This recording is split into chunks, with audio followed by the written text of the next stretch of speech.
Chapter 286 The Beast Falls. Air, sound, even light itself seems to drain away as the gravity bomb tears its way through the space between us. Even deep in her frenzy, Garalosh has enough awareness to know that the dark, rotating sphere screaming its way towards her face is bad news. Her claws dig into the ground as she attempts to shift her momentum. It's an impossible task. She's too damn big, even with her high-level skills assisting, she can't possibly turn that ship around in time. The piercing wail of the gravity bomb drowns out all noise as it streaks towards the giant croc and Garalosh barely manages to turn, getting her head out of the way, before the spell strikes her in the side. Broken and leaking blood onto the floor, I watch the sphere slam into my foe and then expand. Like the eye of an angry god opening, the sphere flashes open in a split second and tears into reality. The sound is unbelievable. I'm sure that Garalosh is screaming, bellowing in pain, but I can't hear any of it. The ground is being ripped into the air and sucked into the spell. The air is being dragged in from over 100 meters away. The flow of air causes the wind to rise, which cascades onward until a raging storm has arisen, the gravity bomb in the center. The wind circles and shrieks, so quick I feel as if it could cut me. Particles of dirt caught in the storm stab at my wounds as I struggle to stay on the ground. My legs are so damn weak. My wounds have really piled up, and the healing isn't coming through fast enough. I can feel my body trying to stitch itself back together, muscles knitting, carapace healing over, organs closing themselves. I need all the strength I can get to anchor myself to the ground. In desperation, I trigger my healing gland once more, a pathetic trickle of healing stimulant drains into my system. It's not enough. My muscles are crying out in pain. My mind's no longer distracted by the formation of the spell or hit full force with the severity of my wounds, and I struggle to cope. To block it out, I sink deep into the cold embrace of the meditation skill. The needs and wants of my body fade slightly, and I watch my work unfold with a detached curiosity. The gravity bomb is pitch black. Even the light around has grown dim, the edges of the sphere are almost impossible to make out. It's hard to even see Garalosh, as she suffers the direct influence of the spell. It hangs in the air where it first expanded, motionless, whilst the rest of the world is destroyed around it. Crack. With a snap that rings in my ears as it echoes from the distant trees, the ground cracks and shifts. Directly beneath the miniature black hole I've created, the rock is being pulled upward. Great, jagged rents appear and extend in moments as Pangera, here in this place, begins to be pulled apart. Still the air is howling and descending in a twisting spiral. Dimly I'm aware that even the clouds overhead have begun to move, to turn as the winds reach even the atmosphere. Senior. The pheromones barely register to my antennae before they are snatched away by the wind. Hold on, Senior. You aren't going flying today. It's Vibrant. She stuck close to me during this entire battle, and even now she refuses to abandon me. Get out. I wheeze, but she doesn't seem to notice. Sorry about this, Senior. She chirps, irrepressible even in these circumstances, then I feel her bite down on my carapace and dig her claws into the dirt. Just in time. I'm holding on with all my strength, but my legs, well, I don't even have all of my legs at this stage, never mind the state of the ones I do have. As a matter of fact, just the two of us might not be enough. The pull from the gravity bomb is ridiculously strong. What Garalosh is feeling, caught in the middle, I can hardly imagine.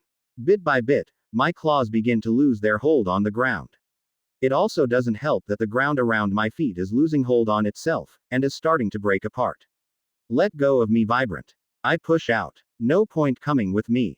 Nope, nope. As all she says. It feels as if the world is disappearing into that black sphere of death. Chunks of soil have begun to break off the eighth wall and fly through the air to vanish inside the ominous void. I hope the ants are safe. With a spasm, my claws give up the ghost, my muscles no longer able to sustain my grip. With a lurch I rise into the air only to be yanked back down to the ground by a force I can't see. What the heck was that? I shift my body and catch a glimpse of a darker than dark patch of soil beneath me, from which a small forest of black tentacles have emerged to wrap themselves around my waist. Krinis. What timing. Please tell me Tiny isn't going to come up here. I'm worried he might try and fight the gravity bomb if he were to see it. Moments later I feel more chomps and bites on my extremities and carapace. Even as the insane drag of the spell tries to pull me into the air into its ever-hungering maw, I feel more stable than ever. What's happened? I take a risk and shift myself a little, and to my shock and horror I see a forest of ants behind me, each of them gripping onto each other and the ground as those closest have gripped onto me. They've formed living chains that emerge from tunnels in the ground dozens of meters away to bind me back down to the ground. That's insanely risky. You idiots. I rage. Or at least, I attempt to rage. I don't have the energy for anything like raging. We've got you, senior. I catch a message, from Leroy of all ants. How the heck are you still alive? I squeeze out, but nobody can pick up my message, or they choose to ignore it. Pinned to the ground by my colony, I have little choice but to flop in place as the two competing forces seek to rend me in half. I do have the time to look out across the field of battle to see that no such aid has been rendered to Garalosh. Her children have fled, even now they run to seek shelter behind the seventh wall, dragging themselves away from the gravity bomb on all fours, or sixes, for those with the extra set of legs. Fear is written in every line of them, but not one seeks to defend their parent. Suffering the horrific forces unleashed by my spell, Garalosh struggles alone.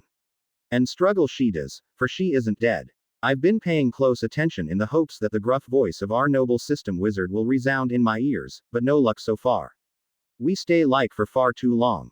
I watch the gravity bomb devour and consume everything that it can until it eventually flickers and fade away. All at once the nightmare I unleashed is over. The howling wind, the circling clouds, the groaning earth. All of it fades away and the light returns once more.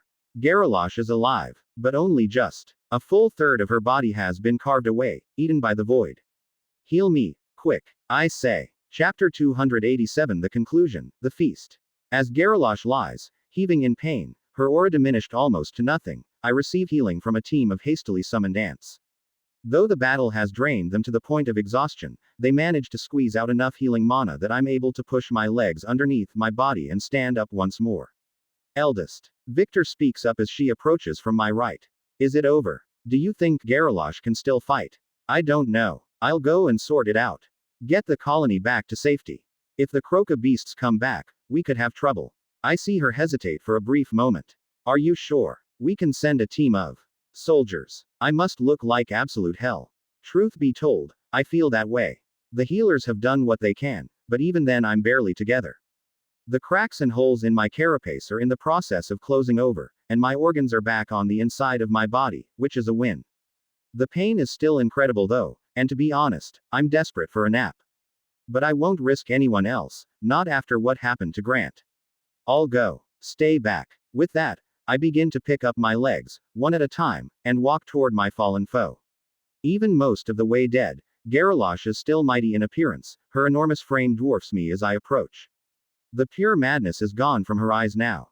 Instead of rage they are filled with pain and anguish. Which isn't surprising. The gravity bomb has taken a massive chunk out of her. From her left shoulder to her midsection, part of her body has been perfectly carved away where the sphere of the spell touched her. What's incredible is that she was able to prevent the rest of her body from being dragged in, even though she was so close. Being that strong has its upsides, I guess. Shudders ripple through her as her nerves are afire with agony. To think, she wouldn't have ended like this if she hadn't chased after a few hundred survivors and me. Hundreds of years of fighting in the dungeon, reduced to this. I can't find any sympathy in me, can't find much emotion at all, to be honest. I'm just tired. My brains are collectively fried, but still I push myself and spin together a mind magic construct as I slowly approach. It takes time, both to arrive at Garalosh's exposed neck, and to form a mind bridge between the two of us. I can feel something drag me forward. The collective will vestibule is whispering to me, even as it trickles life-giving energy back into my body. 1,000 tiny voices that urge me to one action. Not that it would have mattered. I'd have done it anyway. As I approach, I see her eye track me, barely focused. This could have gone better for you, I observe to the fallen crocodile. My. She struggles to speak as I draw closer to her, my mandibles opening wide.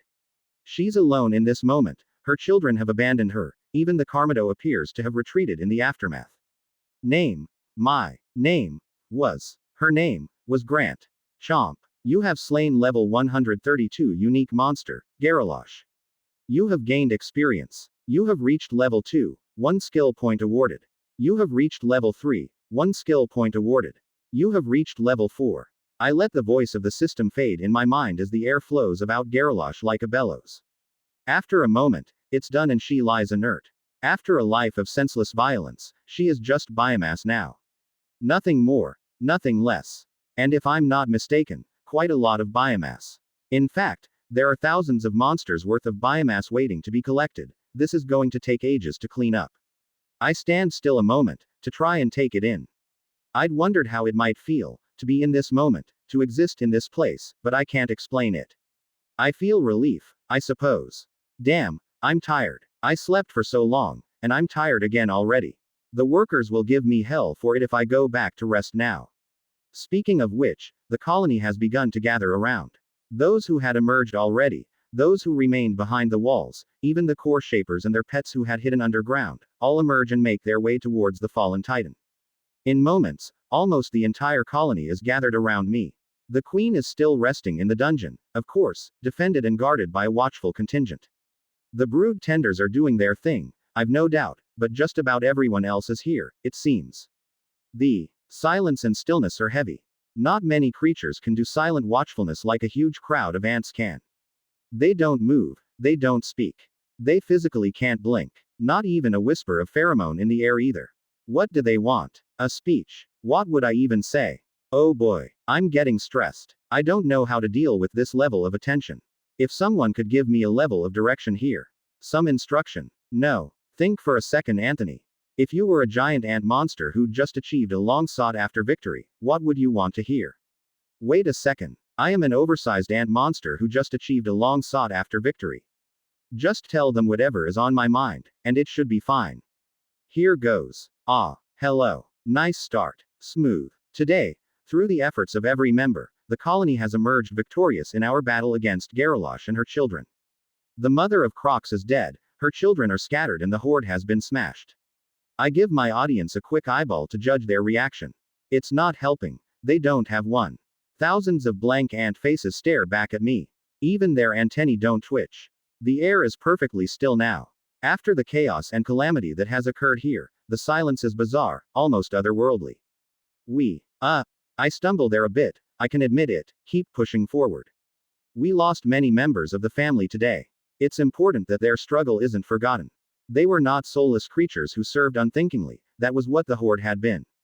Our fallen served their family with all of their strength and gave everything they had, willingly. As the will of the colony trickles into me, I grow stronger and I grow more confident, my pheromones reaching far and wide. I want all of you to remember this. This is the kind of family I wish for us to be. It is right, it is for all of us to give everything for the colony. I can feel the flicker of agreement in their eyes as I say that. It's natural, of course. The colony should be placed above all. But I'm not done. That alone is not enough. Remember, if you do that, the colony will give everything for you in return. I've lost them on that one. I don't think they understand what I mean. Never mind. I'll teach them and they'll learn in time. We've achieved victory today. Don't forget it. For the colony. For the colony. Their response is so intense my antennae freeze up for a second as the wave of voices smack into me all at once. And it keeps going, on and on and on. For the colony. For the colony. Only when I raise my antennae high does it stop. There is an enormous amount of work to do. Stop slacking. The biomass here will birth 10,000 new siblings. Don't waste it. And with that, the crowd dispersed. All at once every ant began to move in a different direction and within seconds there were teams everywhere, carving up the biomass and trails of workers formed to haul it seemingly from thin air. Everywhere I look the battlefield teems with ants, the battle seemingly forgotten, intent on their work. Except behind me. The body of Garalosh lies still and untouched. Tiny. Krinis. I need you two up here. No chance I'm going to be able to eat this all on my own. Chapter 288 Heat is rising, heat is falling. 100 of the most highly trained and powerful warriors within the Lyria bulwark sat in the tunnels, sweat and grime covering their forms. Each of them was exhausted. They'd battled for hours here, on the edge of the defensive line. Wave after wave of shadow beasts had assaulted their position. Even the odd demon had been mixed in, something that Murren had never thought she'd see. A tap at her shoulder caused Murren to turn and then raise her head. To gaze up at the monstrous auxiliary soldier beside her. Unable to talk with a grotesquely fanged muzzle where his mouth had once been, he raised his claw-tipped paws instead and gestured to her in the simple but effective sign language she'd learned at the fort. She watched his hands intently for a moment before she shook her head. No idea. I've heard stories, but I've never seen anything like. She gestured helplessly toward the scene that held them all captive for the last 20 minutes. That. Head cocked to one side, The auxiliary listened carefully, then nodded politely and turned back to watch the spectacle. Mirren kept her eye on him for a moment longer before she turned back. It had taken her some time to grow accustomed to the auxiliaries. Half human, half monster, they were not a pretty sight to see. Not to mention, no two were ever the same. The twisted mutations they manifested depended in part on the monster flesh they were fed, and in part on the human being, she'd be told. Still, after fighting alongside them this last week, she'd gotten over her reservations.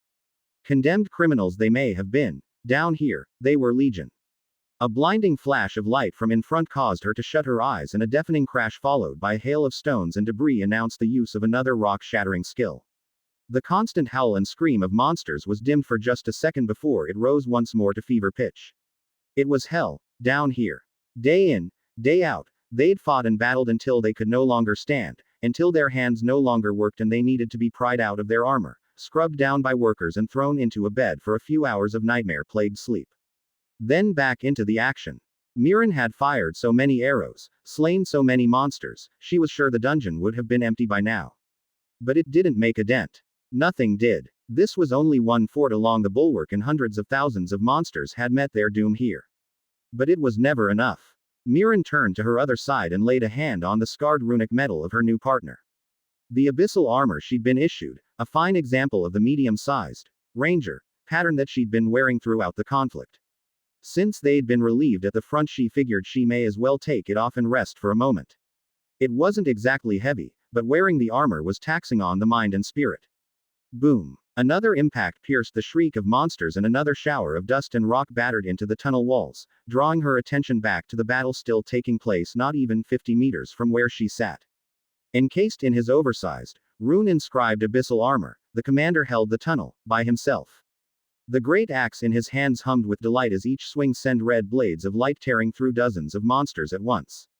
Every now and again, he would stomp down with one armored foot and the tunnel itself would shake, which forced everything in front of him to stumble, which allowed him to wind up another swing. He'd been at it for 20 minutes already. They'd been fighting as usual, when the commander had just shown up, pushed his way to the front, and started tearing monsters apart with those wide, impossibly powerful swings. They'd tried to help at first, but the commander had gestured them to move back and kept going. So they had. It felt surreal, to be here at the front and not fighting. She could tell from the bemused expressions of those around her that they felt the same. Mirren sighed. Every muscle ached. In fact, she could barely remember a time when they hadn't ached. What had life been like, before she'd come down into the dungeon on this delve? What did the sun even look like? It hardly mattered. It was bright enough down here. The tunnels had blazed with light constantly ever since the wave had started. As she pondered the glare of the dungeon, her eyes flicked towards the veins that lined the tunnel. She thought for a moment. A frown creased her face as she tried to register what it was that she thought she saw. She stood slowly and began to walk toward the closest wall, her attention fixated on it to the point even the horrific sounds of battle faded from her mind. There was something about the walls. Something about the mana veins. She stared straight at one from only a few meters away. Since when had she started to be unable to stare straight at one? But now she could. Now she could. Because the mana was decreasing. In one motion she turned and sprinted back toward where her fellow legionaries were resting, shouting at the top of her lungs like a mad banshee. The mana is decreasing. The wave is ending. The mana is decreasing. At first they looked at her as if she were mad. What did she think she was doing? But gradually they realized what it was she was saying, what it could mean if it was true. One by one they turned to the walls and looked for themselves. It didn't take long for them to confirm with their own eyes what she had said, and with delighted roars of triumph the legion leapt to its feet. There was jubilation, hugs, even the monster auxiliaries were howling and snarling with glee. With spirits renewed and joy in their hearts, the legionaries suited up, readied their weapons and charged into battle alongside the tireless commander. One last push and then it would all be over. 5 hours later, Mirren lay flat on the ground of the tunnel, still in her armor. The flow of monsters had begun to decrease at last, and when the relieving force had arrived from Rayla, her squad had chosen to stay on for an extra hour to help beat the last of the enemy back. In truth, with the commander there, it had been the easiest shift she'd had across the entire wave. The man wasn't human. Mirren understood that in some ways, neither was she, but Titus was so far beyond her own limits he simply couldn't be the same species anymore. Just what did a legionary have to go through to get that strong? She wasn't sure she wanted to know. With a grimace, she sat up and took stock. The battle still raged, but at a reduced cadence, some 200 meters away. She'd retreated back to the fort proper, and most of the legionaries on her shift were still here, taking a brief rest before they hit their bunks. The commander was still on his feet. He walked from soldier to soldier, a word here, a pat on the soldier there. His eyes gleamed with fierce energy all the while. He didn't even look tired. When he saw her staring, he said a final word to the legionary he was speaking with and moved toward her. Finally getting my mana levels back to where they used to be, he told her quietly. Taken quite a while to get my motor running again. It was clear he'd seen what she was thinking, and Mirren couldn't help but blush at how easily she was read. I've never seen anything like it, Commander. I didn't mean to be rude. He waved a hand to dismiss her concern. Don't think much of it. Those of us who've served the deep are a little different than most. You haven't met any legionaries who've been that low other than me. We rarely come back up at all. Why did you then, Commander? He paused for a moment. A little of the light went out of his eyes. My children. My wife became pregnant and I requested a transfer to the surface. I'm sorry, sir. I shouldn't have pried. It's fine. A tussle behind them at the entrance to the fort broke the awkward silence before it could truly settle, and a haggard-looking messenger burst forward. Commander. Sir. The dungeon seers have reported. Garalosh has been slain. Chapter 289 Food Coma. It took 2 days to clear the battlefield. 2 whole days of the entire colony working around the clock, hauling, cutting, storing and generally stuffing their faces at every possible moment. Even with so many ants eating so much, the nest was still stuffed to the brim with biomass that needed to get consumed yesterday. The queen had consumed the most, from the moment she had recovered until she's been forced to rest by concerned members of the 20. Well, the 19 now, I suppose. Grant's core had been recovered, but nobody suggested we reconstitute her. Having a member of the family, a sibling, start following one of us around as a pet was too weird for any ant to consider. This did mean there was an opening on the council, which I suppose would need to be filled at some point. I have no idea how they plan on going about that. Try and find the next oldest soldier. Raise up a new council from scratch. I don't want to be involved, whatever they decide. I mean, believe me, I've got my own problems. Tiny, Krinis and I had started consuming the biomass that had once been Garalosh, and it didn't take us long to realize a few things. 1. It did feel a bit strange to be consuming the monstrous remains that had once housed a human being. 2. As expected of the old monster, she was biomass rich. And 3. There was no way we were going to be able to get through all of it before it dissolved to nothing. Garalosh was one chunky crock. She must have weighed around 20 tons. Even after a good chunk was lost to the gravity bomb, we couldn't handle it at all. Not to mention the core we dug out of her. I don't even want to think about that massive thing. And since this food was the most rich of all, I decided it would make the most sense if it was consumed first. After we had filled ourselves to the brim, and all of my stomachs were packed, I told the surrounding ants to dig in, eat some for themselves, take some to the queen, take some to Victoriant and her sister as well. Spread the love, you know. The next thing I realized was that I couldn't stay up on the surface for nearly as long as I could before. The mana in my core flooded out at a truly disturbing rate. By the time I finished eating, I was practically running on fumes and had to roll my swollen abdomen back into the nest. It was a lot harder to maneuver in there since my evolution. Quite a few tunnels were too small for me to even consider entering. I was able to make my way down to my old resting chamber and rested there. And so, for the last 2 days the ever-ongoing cycle of eating and resting had repeated themselves until the surface was somewhat back to normal, the carpet of biomass had been consumed, and the colony was able to return to business as usual. Brood production went back into overdrive, the queen now producing 300 eggs per day. Not satisfied with this rate of growth, the colony sought to take advantage of the fading vestiges of the wave and took Victoriant and Antoinette out of the nest and into the dungeon for a power leveling spree. By the evening of the second day they returned to the nest in triumph. Both of them settled into evolve to the 4th tier where they would begin their lives as egg-producing queens of the colony. There was quite a lot of energy amongst the nest at that, I have to say. A great deal of excitement and anticipation. It felt as if the very first Formica sapiens colony had reached a major milestone of producing our first homegrown egg-laying queens. As they were evolving, Tiny, Krinis and I have a small opportunity to take stock. I'm super happy that the wave is receding, obviously. Far less danger. the ease of exploration is opening up again. There's a ton of stuff I want to do in the dungeon after all. I've been hoping to check in on the Sophus for ages, for example. I know they can't be too far away, beneath Lyria somewhere, for sure. I really want to go deeper and see how things work down there, forge a path for the colony and all that. But more to the point, as the mana levels are falling, my little hidey hole, so close to the surface, isn't providing me with enough juice. I have to go deeper in order to live. Stupid dungeon. The queen has it even worse than I do. Her chamber has been relocated to a much deeper location, forcing the colony to expand down toward the swamp expanse. With spawn rates returning to normal levels, we are easily able to handle such a project. The colony has grown strong, and from here out will only explode in capability.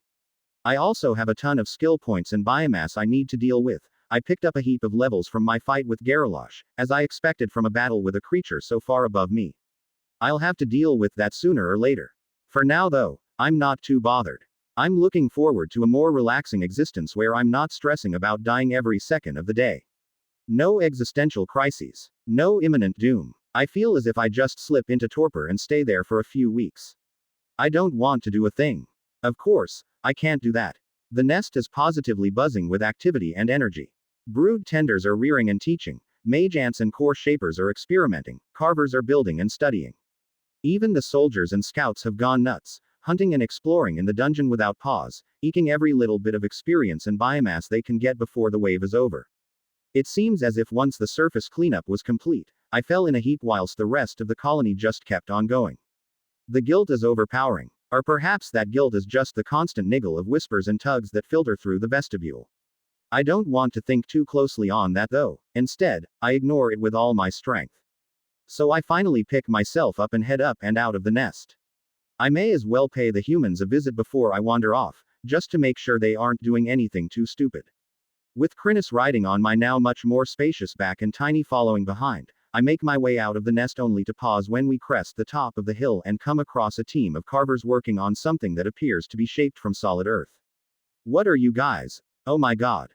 The dozen workers jump at my words and pull back to reveal that the massive project they are cooperating on is an earth carving of me, post-evolution. I appear to be standing watch over the entrance to the colony. My steely eyes and noble antennae are matched by my fierce mandibles and aggressive pose. The statue manages to convey a sense of protectiveness and dignity that I'm fairly confident I don't possess. The carvers are frozen as if they were naughty children caught with their hands in the biscuit tin. For my part, I have no idea what to say and can only shake my head in disbelief. After a minute, I turn to walk toward the human village. Make one for Grant, I tell them. The carvers each look at each other before they nod and begin to shape the soil next to my own effigy. I have to wonder, where the hell did they get the idea for that? Chapter 290 The Church of Anthony. What in the name of all that is good on Pangera has infected your minds? I said. Enid could only grimace next to me before she tried to justify it, dropping her in my esteem a few points. People saw what you did during the battle. From our wall, we were able to watch the whole fight. Not to mention the healers who appeared during the battle to cure our wounded. There isn't a single person in the village who could say they don't have at least one family member who was directly saved by them. Gratitude, I understand. Gratitude would be completely fine. This isn't gratitude. What the heck is this? Enid shrugged helplessly, with sentiment running high before the battle took place. It's obviously going to be overflowing now that it's done, considering what happened. These people have lost everything, Anthony, they need something to cling onto. Something to give them hope for the future. I cannot believe you okayed this. Did you fall on your head or something? A monster clock you with a rock? It blows my mind that anyone at all thinks this is a good idea. My frustration is starting to bubble over and I can't help stabbing forward with my antennae toward the monstrosity that we are currently discussing. Enid hesitates before she speaks again, but speak she does. You have to admit that you aren't much like a normal monster. Or anything like a normal monster. Are you sure there wasn't anything unusual about your creation? Of course not, I deadpan, pure ant right down to my claws. I have no idea if the humans on the surface know about monsters inhabited by humans from Earth like the Sophus are, but I'm sure as hell not going to be the one to tell them. Enid frowns at me as she adjusts her shawl. I say nothing to appease her suspicions. Don't distract from the subject at hand, Enid. That, I stab one antenna toward the construction, is going to cause a lot of problems. She could only shrug helplessly. I don't think even you could convince them to take it down. I'm not sure that I even want them to. You've fallen to the dark side, Enid. The what? Do not give up hope. There is always another chance to walk in the light. I have no idea what you mean. I'm not happy about this situation, but I'm not sure what I can reasonably do about it. Enid and I stand on a slight hill as we gaze at the feverish construction taking place not 20 meters away. Men and women sweat in the heat as they work, digging, flattening, squaring stones. The foundations are already starting to take place of what will certainly be a far too large a structure of imposing stone. To one side, a worker is going to town on a granite boulder. Already the ant-like features are starting to take shape of what I'm told will eventually be a mighty statue of me. Ant observers are about the place as well, members of the colony who've snuck over for a sticky beak and see what the humans are up to. Turns out a couple of mages have even managed to unlock the mind magic skill. It's difficult for them to use it with any level of proficiency, or for very long, but already early communication attempts have been made. For the most part, they've been asking the villagers how they do stuff. Tungstant is over at the forge right at this moment, along with a mind mage, hassling the smiths about their craft. It started yesterday apparently, but I have a sneaking suspicion that it will continue for a long time to come. Even Bane is down there working. The priest is still wearing his now tatty robes and is working with his one remaining arm, clearing rock and jovially encouraging the people around him. Not that they seem to need a pick-me-up. Ever since I've arrived their faces have been lit with joy and they've been working at a furious pace. It all leads me to one sincere conclusion. These people are very sick. This is a literal temple to a monster, Enid. To you, Anthony. And what exactly do you think I am? I'm not sure. Why don't you tell me? A monster. Really? Yes. HMMPH. Not like any monster I've ever heard of. God. Even Enid has been infected. It's contagious. Do I need to isolate this community? Set up a containment. It would be irresponsible to allow others to be exposed. Or indeed, if the wider world found out that these people were worshipping monsters, would they just get wiped out? Perhaps I need to isolate them for their own protection. You haven't sent anyone out of the village at this point, have you, Enid? She nods decisively. Oh yes. There are more survivors out there. I'm sure of it. We also need to get far enough north to check what the damage was like to the neighboring kingdoms. If they're fine, they may be able to send aid. We also want to keep an eye on the main dungeon entrance where the capital used to stand. Just in case anything comes up. We've had dozens of volunteers ride out, most of them yesterday. Damn it. I was too slow. Too what? Nothing. As frustrating as this is, I'm happy to see the ants and humans coexisting in a peaceful, non-eating each other way. It seems as if the council has taken my message of trying to learn from our neighbors and have been pushing forward even more rapidly than I had expected. My shock just goes to show that I've underestimated the colony's appetite for work once again. The village itself saw remarkably little damage during the assault. The people had wisely set their defenses alongside ours, away from the established buildings of the village. As a consequence, the monsters left them alone. Garalosh wanted to destroy the people, she didn't really care for their irrigation system. As I look across the village, the people seem happy, industrious. Farms are springing up, the houses are starting to get a little more of a permanent vibe to them. Even the kids seem happy. Looks like you've come through the crises okay then. I said to Enid. Thanks to you, she replied. Not this again. I'm just being honest. None of us would have survived if not for you. I don't understand why you would be so against humans giving you such respect. This isn't respect. You don't build a temple to show respect. How can you not think this is weird? Am I going to lose my cred as a monster over this? I don't follow. Ha! These humans are so tiring. I should get out of here before Bane tries to speak to me. I'll be heading into the dungeon for a while. Plus it's a lot harder for me to be on the surface now, so you won't see much of me. Maybe this temple situation might blow over if I don't show my face for a bit. Enid's snort speaks to what she thinks of that idea.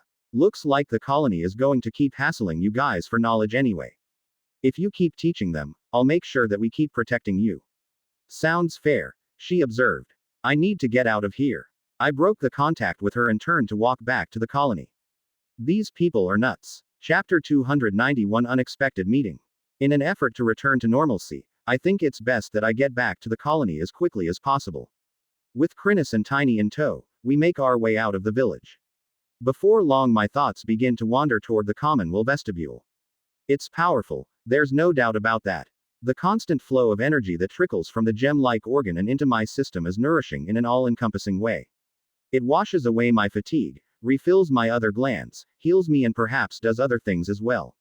If it was able to provide me with mana, it would be an all-singing, all-dancing provider of everything I could possibly need. As it is, it's immensely powerful. The only issue I have with it is the strange whispers and thoughts that pop into my head. I'm finding I get an urge to do stuff at random, and I have a sneaking suspicion I know what's causing it, and why, and the connotations are a little disturbing to me.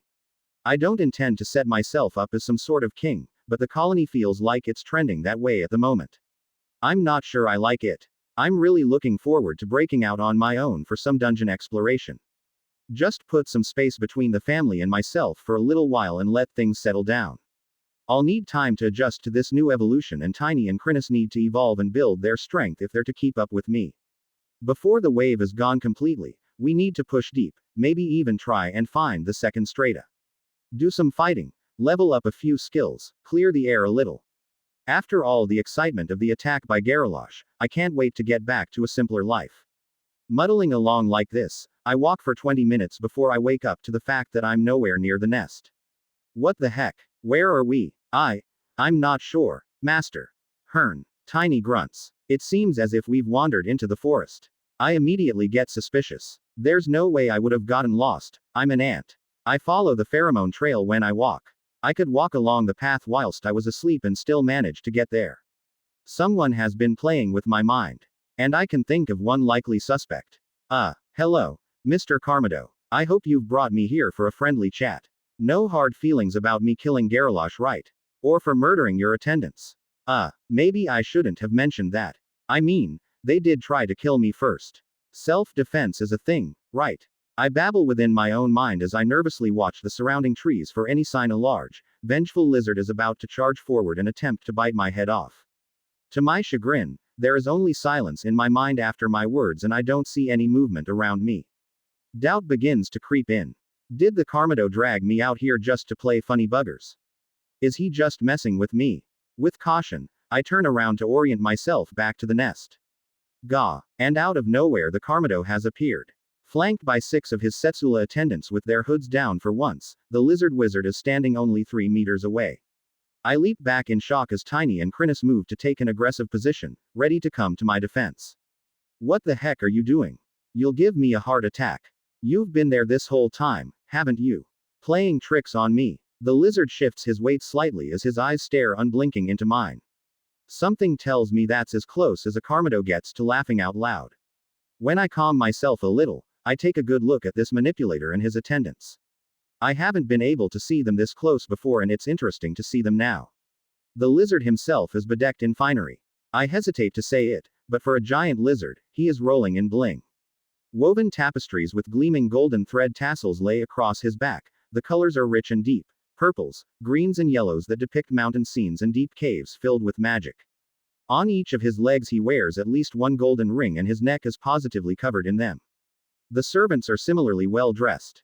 With their hoods back for once, I get to see their faces properly for once. I'd thought they would look more human, but they are definitely more than a little part lizard. Their faces are heavily scaled, whilst still maintaining a humanoid shape. Eye colors vary from deep gold to emerald green, but each are vertically slit as a reptile's. Golden nose rings, necklaces and torques, each intricately carved and decorated with jewels, adorn each and every one of them. Pretty darn flashy. For slaves. Perhaps I should have made my presence known earlier. The voice of the Karmo resounds in my mind. Very notably, that was not an apology. Please be at ease, I have not come to destroy you. Ouch. Very aggressive choice of words there. So, no hard feelings about the unfortunate loss of your slaves then. Why the hell would you remind him of that, Anthony? Not smooth. Opposite of smooth. A spike of pain jabs into my brain across the mind bridge that I have only just begun to sense, causing my legs to spasm. I let it roll over me, probably well deserved to be honest, as I consider his spell weaving. How the hell he's able to hide them like this, I have no idea. These are not my slaves, and you are lucky that they did not hear you describe them as such. They are bonded to me, and I am bonded to them. Our relationship is one of mutual respect and dependence. Okay, sure. I shrugged my antennae. Doesn't really matter to me. Since you brought me out here, without the intention to annihilate my atoms, what exactly would you like to say? I don't feel particularly comfortable talking to this ancient wizard. The sooner he lets me get on my way, the happier I'll be. There is no need to rush, young one. It wasn't easy getting close to form this mental connection without your colony mates detecting us. Depending on how much you know, we may need to converse for some time. Know about what? Do you know where you are? My antennae twitch a little at the odd question. What's he getting at here? You mean, Pangera, the planet, the smoking ashes of what was once the kingdom of Lyria. The uncivilized wilds. I'm not sure what you mean. The Karmo shifts his legs slightly, which causes his attendants to glance at him for a moment. Once they are certain he's comfortable, they return their flat, unfriendly stares to me. This may take some time. Chapter 292 Conversations with a Wizard Lizard. I do not wish to burden you with knowledge that you may not be prepared to understand. My order has spent much time plumbing the mysteries behind this place, and despite centuries of effort, we have only been able to learn a portion of the whole truth. Even that limited understanding came largely through the intervention of an outside influence. I have a feeling I should pull up a chair and whip out my spiral-bound notebook as the teacher is about to launch into lecture. So naturally did the lizard slip into a lecturing tone that I presume he's actually well practiced in it. Master, what is happening here? Do we need to fight? Krinis breaks into my thoughts. I think we're okay. He seems to want to explain something to us. Stay alert, just in case. Of course, Master. I do have a name, the Karmo drawled. Well, if you never tell me what it is, you can hardly complain that I don't use it. That is true. We tend not to share our names with outsiders, but this may be a special circumstance. It is truly rare for one of my order to have such an opportunity. My name is Iverteep, second scholar of the tower at Gold Peak. Nice to meet you, champ. My name is Anthony. I'm an ant. Indeed. You are. An awkward pause develops as Iverteep examines me slowly, his large angular head turning slight fractions this way and that. As I say, we don't tend to have the opportunity to talk with those such as yourself, especially when you are in fit state to speak coherently back. Too often, the process of being inserted into the dungeon and left to fend for themselves is too much for your minds. Chrysalis herself was almost completely lost by the time we became aware of her. I have been with her for many years, but rarely was she able to speak with me. I'm taken aback by how upfront he's being with me. So you know all about us then. Humans from Earth, inserted into the dungeon as monsters to spice up the place. The records of my order go back over 1,000 years, and we have encountered less than 10 of your kind across the entire globe. We have heard of this Earth before, but we know precious little about it. We also do not know why your kind is brought here. Do you have some clue?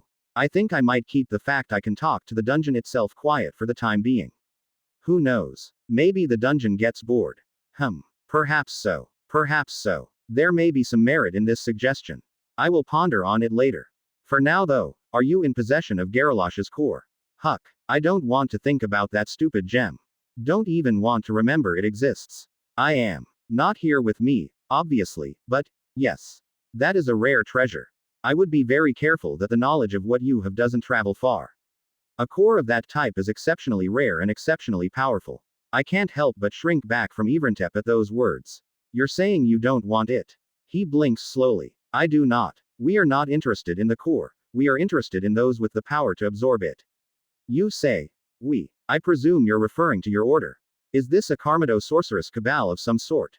No. My order is not limited to the Karmo, although we are quite accepted in the Mountain Empire. We are found across the face of Pangera among those with great knowledge of this world and the courage to face it. Does this collection of esteemed scholars have a name? The Conclave of the Red Truth. That doesn't sound ominous at all. It does sound ominous. Deliberately so. We bear dangerous knowledge and must act as such. Well, that makes me nervous. Look, I'm not sure I want to have any part of this dangerous knowledge. Please tell me what it is that you want to say, but try not to, unleash any eldritch truths on me. I can do this. You have heard of the ancients. Thinking back, I do know that Formo the Sophus mentioned something about them. Vaguely. Very old monsters that live very deep in the dungeon. That's about all I got. It is sufficient. There are many old monsters who live deep, but the true ancients number only 19. They seek to make that number whole, they wish for another to join their ranks. I do not like where this is going. My order seeks to assist them in this endeavor. Indeed, it is our sole purpose. There are many who would prefer that such a thing never came to pass. There is conflict, of a sort. So that's why you were following Garalash around. Keeping her alive when others were trying to bottle her up and kill her. Yes. And when you met me, you decided to back off a little because you feel you might have found a better prospect. Yes. Nards. I do not know what this word means. Never mind. I don't really think I'm down for this. I'm happy just doing my thing. It is not intended that we would force this arrangement on you. There are many candidates for the final seat at the highest table. I am but one agent, and the charge with whom I worked has now fallen. I will return to my people now. It has been many years and we yearn for home. Should you choose to make use of that core, then perhaps, there will come a time that we meet again. There's a note of finality in the communication from Iverteep. It's clear he wants to leave. He said as much, but also left many questions. Just one thing. I break in before he can turn to leave, then I hesitate. If I were to reconstitute her core, Garalash's core, then would she come back? The narrow eyes of the Karmo blink slowly as he processes my words. No, he responds. I do not know where your souls go when you die here. But they are not contained in the core. She is gone. All right. Thanks for that. Farewell. Good luck to you, Anthony. I hope that you find it within yourself to ascend. Only then will you have a chance to break free. With that, the lizard and his entourage turn and walk into the forest. It isn't long before they are gone completely from my sight. Mind abuzz with concerns, I begin to walk back to the nest. I have so much to think about, I'm not even sure where to start. I can't wait to go hunting in the dungeon. Chapter 293. Let's get back to business. Finally, back in the nest and away from the crazy. The Karmo is gone, hopefully, and I have nothing to worry about. Let's go get it. Full of energy, I barrel into the nest and charge down the main shaft. I'm heading for that dungeon and nothing's going to stop me. Lumbering behind, Tiny shares my enthusiasm. He missed the entire battle and I can tell he's sour about it. The closer we get to the dungeon, the brighter the big ape's eyes become. By the time we make it to our old resting place, his ears are twitching with excitement. I'm with you, Tiny. It'll be great to get back to the simple life. Eldest. No. PLs. Don't do it to me like this. I was so close. So damn close. What is it, Victor? The now much smaller than me general crawls out of a side tunnel to appear in my line of sight. I was hoping to have a quick word before you left. Okay. Victor. Hit me. What's happening? The council wants to elevate Vibrant to the position left vacant by Grant's passing. She's the logical choice as the next eldest soldier in the colony, even if she probably won't be around all that much. What do you think? It's fine with me, I say, a little exasperated. You don't need me to okay these things. Just do what you think is best. Of course. We just wanted to make sure you approved. It's fine, I repeat. Is there anything else? I'm itching to go here. The general hesitates for a brief moment before she shrugs off her concerns. I think we'll talk to you when you get back. This time is important for the development of the colony. We don't want anything to go wrong. What could go wrong? I laugh. There's nothing here to stop us right now. Even I feel the slight chill in the air that descends in the face of my brazen overconfidence. Okay. I'll check in with you guys when I get back. Just keep it simple. Everyone needs to keep learning, keep growing the colony and secure more territory, but slowly. No need to complicate things. As you say, eldest. That's what we thought also. All right then. I'll drop in to see Mother when we get down there. Catch you later, Victor. And finally free. Tiny. Krinis and I burst out into the dungeon at last. Muahaha. Time for these stupid monsters to become my stress relief. The last vestiges of the wave are beginning to fade now. Monsters no longer spring from the walls fully formed. Mana levels are sinking back to what I got to experience for a brief time just after I was born.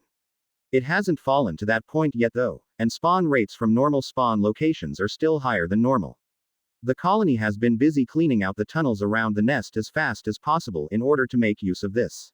Even the farms have largely been abandoned now, left to try and develop their own ecosystems. Hopefully a few spawn locations develop and they can still be used, albeit in a reduced way. It takes a little while, but we eventually find some action away from the nest where the colony hasn't been able to clear away all the monsters and we smash them like a bowling ball hitting some very brittle pins. With savage glee, Tiny unleashes his frustration through his unstoppable fists. As he goes to work, a grin splits his face and lightning dances across his mighty shoulders. Krinis also lets her tentacles down, and the cold fury of the jelly maw is once again unleashed on the poor denizens of the dungeon.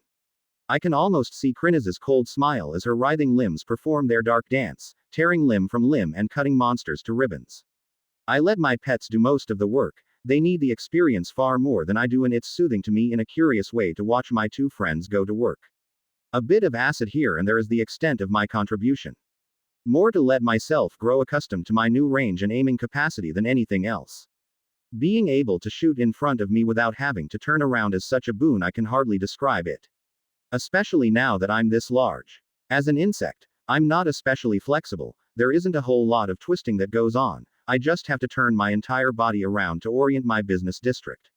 Now I can just lift my commercial interests high, lower the front of my body and POW. Acid time. The concentrated acid has increased damage, duration and sticking effect thanks to the concentration gland as well. And since it regenerates faster, I can fire it for days. Very happy with my acid system overall. And with new organs comes new opportunities for mutation. I need to play around with my new abilities a little more before I decide on what to do there. If I make a hasty decision before I've had time to consider what I want to do with my acid network back there, I'm sure I'll come to regret it. Just like this, the three of us happily smash the pitiful and unfortunate monsters that we come across, pausing to eat biomass occasionally when we find something of a reasonable tier. None of us is particularly struggling for biomass right now. After consuming Garalosh we have a mighty horde, but it never hurts. Before we left I quickly purchased the mutation the ants in the colony had been using. My efficient stomach +5 reduces the penalty for consuming biomass of a lower tier monster. Doesn't eliminate it, but every little bit helps. Without much dallying, we make our way down to the marsh expanse and find the satellite nest where the queen is currently residing. Dug into the shortcut I'd constructed earlier, this large and spacious chamber is, for the moment, the beating heart of the colony in the sense that all egg production is occurring here. Even Victoriant and Antoinette have moved in. Considering its importance, it's only natural that the place is bristling with soldiers and brood tenders. How goes it, everyone? As I enter, hundreds of ants turn from their tasks to face me for a moment before they return to their tasks. A constant stream of biomass is being brought into the space and taken to one end where the three queens are currently residing. After their evolution, Victoriant and Antoinette have progressed from juvenile queens to young queens. Each of them is able to lay 50 eggs a day. It might not seem like much, but over time it'll rapidly add up. The queen, post-evolution, is now able to produce 300 eggs per day, bringing the weekly total numbers to 2,800 new brood each week. Which is many. Hello child, the queen grates me warmly. I almost brace for a solid thwacking out of habit, but she doesn't attack me this time, but rather turns to give me a pat on the head with one antenna. Hi there, mother. How are our new queens doing? Greetings, eldest, Antoinette answers. It's wonderful to be able to contribute something at last. Finally, I can't wait to see my children at work, Victoriant says happily. They are doing very well, the queen assures me. And yourself? What are you planning to do? Going to hit the dungeon, level up some skills, explore a little. Hopefully get Krinis or Tiny to evolve. Want to try and find a few things also. Oh, it might be nothing, but we'll see how it goes. Very well. Stay safe. The colony needs you still. Of course. You know me. That's why I worry. Chapter 294 Aphid Time, Spending Up. If you believe your entire world is a prison, is it wrong to try and break it? Question posed by Orisenshin, founder of the Closed Circle Society at the Academy of Stone Soul. After chatting for a little while, I bid farewell to the queens and let them get back to their important work, namely eating and producing brood. In 1 month, the colony will have over 10,000 individuals. I've no idea how they're going to manage the education program now that the wave is subsiding, but I'm sure that the council will be able to work something out. Getting literally thousands of monsters to form a core, level up to tier 3 and get enough biomass to mutate is going to be a logistical nightmare. Especially now that the farms are not going to be effective. Wait a second. A flash of understanding hits me and I dash back toward the queen. The aphid queen. Where is she? Surprise showing in the twitch of her antennae, the queen turns back to face me. My pet. She's down here, producing young aphid. Where did you think she was? Excitement thrills through me. So it started then. The aphid project. Are there any in the expanse? Victoriant nods. I think the first of the aphid went out yesterday. The soldiers and scouts have been hard at work in the expanse getting it ready. Wills, Advent and Sloan have been down here since yesterday. Didn't you know? Ellipsis. I've been busy. The queen's antennae begin to vibrate, as if she sensed my lie and is preparing a thwack. I need to clear off. I'll go check it out. Thanks, bye. And we're out of there. Practically sprinting, I blow past some confused looking brood tenders and out into the dungeon tunnels. From there it's a short hop over to the expanse proper, and the ant presence here is immediate. Soldiers and scouts are in position around the entrance, climbing over the mounds of damp earth and clinging to the trees. There are literally hundreds of them here, and a steady column of biomass is being hauled out and taken to the queens in a steady column. Holy moly. I blinked and the colony moved into the expanse in a flash. Faced with hundreds of cooperative monsters, it appears as if the monsters of the expanse had little choice but to roll over and accept their fate. Eldest. I didn't expect to see you here. Advent's scent reaches me. I turn to face the much smaller soldier approaching from the nearby column. Hey there, Advent. How goes the expanse takeover? Smoothly. We managed to exterminate the old aphid population pretty easily. The new aphids are being tended to now and they started producing biomass just a few hours ago. Want to have a look? Of course. My glee knows no bounds as I follow Advent into the depths of the marsh, helping to pulverize monsters along the way. It doesn't take long before I'm able to witness a tender sight that I'd only seen in documentaries before. High in the branches of the largest, mana-infused trees, tiny aphids cling to the thinner branches, extracting whatever sweet tree juice they need to survive. All the while a team of ants watch over them, checking the aphids for problems and shifting them about periodically to ensure they're getting the most efficient meal. As I watch the ants begin to prod the little bugs with their antennae and the aphids happily offer up biomass for their defenders. Perfect. How many aphid do we have so far? I ask my guide. Roughly 30. The aphid queen only started producing young recently, but the population should rapidly expand. We think we should have over 1,000 in a week. Makes sense. The aphid, despite their cuteness, are very simple and weak monsters. The only complex thing about them is their capacity to offer biomass nectar from their business district. No weapons, no armor, no advanced senses. They are helpless without the ants watching over them. Which means, egg-laying wise, they are cheap as chips to produce. The aphid queen could knock out a couple thousand a week, given enough food. It's wonderful to see the system coming together. This is good stuff, Advent. This might help the colony pick up the shortfall in biomass now that the wave has receded. Just as you predicted, eldest. With that casual expression of confidence in my non-existent foresight, the ant claps me on the side with one antenna and then wanders off to see to her many duties. Which leaves Tiny, Krinis and myself in the middle of the marsh expanse, left to our own devices. Not willing to put it off anymore, I let Krinis and Tiny cut loose to rustle up some experience whilst I try and deal with something I've been putting off for some time, my status. I might have 4 brains but I just can't handle the numbers, damn it. Since the fight with Garalosh, I got a heap of levels, a heap of skill levels, a ton of biomass, and with all my new glands, there is a metric ton of mutations I need to do. Perhaps the fear of the itch is what did it, or perhaps the fight with Garalosh just left a bad taste in my mouth. Regardless, the time is now. Right now my status looks like this. Name: Anthony. Level: 14 Rare Core V.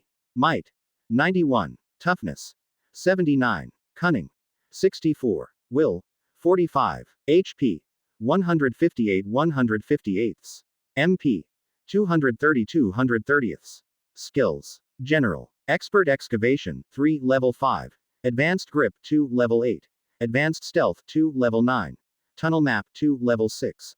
Iron Mind IV, Level 2. Expert Stamina, 3 Level 7. Profound Meditation, 3 Level 12.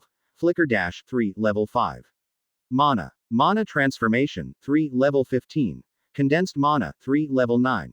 Finer External Mana Manipulation, 3 Level 8. Mana Coveter, 3 Level 2. Expert Water Magic Affinity, 3 Level 3. Enhanced Mind Magic Affinity, 2 Level 9. Empowered Mana Sensing, 2 Level 9. Pet. Distant Pet Communication, 2 Level 5. Core Surgery, 3 Level 6. Pet Growth Speed, I Level 1. Defensive. Expert Exoskeleton Defense, 3 Level 16. Offensive. Deadly Acid Shot, 3 Level 8. Advanced Precise Shooting, 2 Level 9. Omen Chomp IV, Level 3. Mutations. Senses. Perimeter Eyes +1 5. Future Sight Infrared Antennae plus 1-5. Defense. True Diamond Carapace plus 1-5. Supportive Inner Carapace Plating plus 1-5. Physical. Rapid Absorption Legs plus 1-5. Empowered Mandibles plus 1-5. Regrowth Regeneration Gland plus 1-5. Loquacious Pheromone Gland plus 1-5. Discerning Stomach plus 5. Musculature. Subneural Network. Acid. Mana Binding Acid plus 1-5. Acid Nozzle. Acid Concentration Gland. Acid Stimulation Gland. Mental. Adaptable Coordination Cortex plus 1-5. Mana. Bottomless Gravity Magic Gland plus 1-5. Collective Will Vestibule plus 3. Species. Juvenile Colony Paragon, Formica sapiens. Skill points. 20. Biomass. 463. I upgraded Cerebral Endurance to Iron Mind and gained a bunch of levels in a heap of skills. What's really gonna take my time is the biomass expenditure. After one Feast of Garrosh I gained over 450 points. It's nonsense is what it is. Just how many mutations did that old monster had? Mind you, just how biomass rich am I becoming? I'd rather not think on that actually. May as well get started with it then. We've moved a little distance away from the ants, and my loyal pets can shield me from prying eyes. Bring on the menu. I'll start with my new acid network. Do you wish to improve acid nozzle to +5?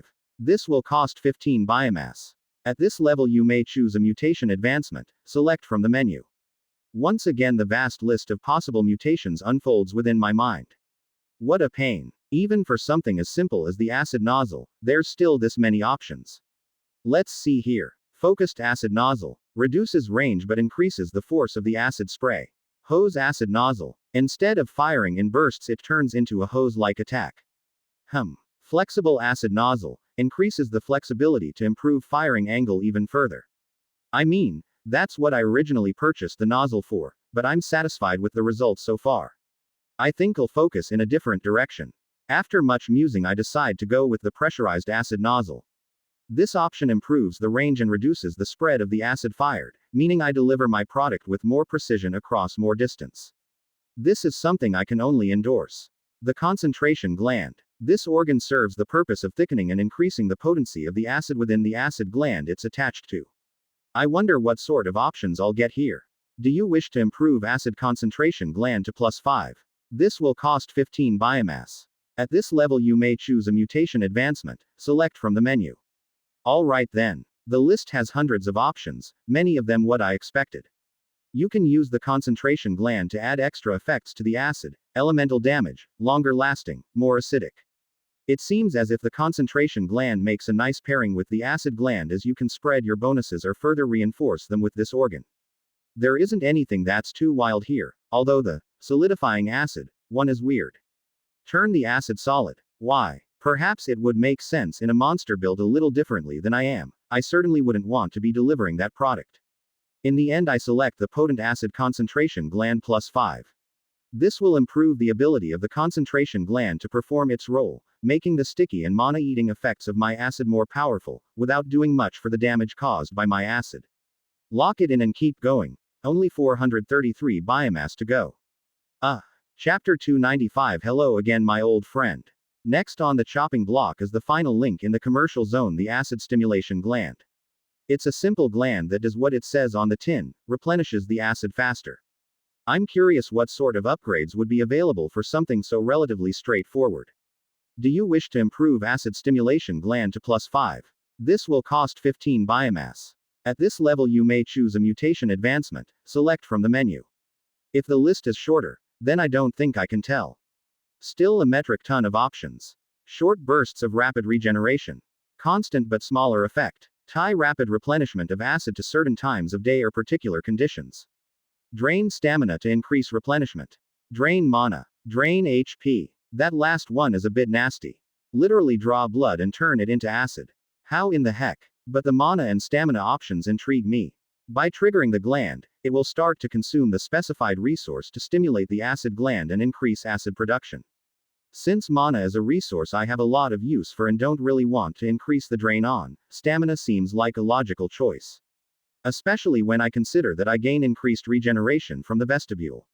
Fatiguing acid stimulation gland +5 it is. With that, my business district has chosen its path.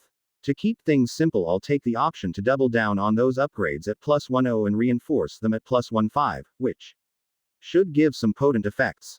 This is for purity of effect in these interconnected organs and not because I can't be bothered searching through the menus for more options.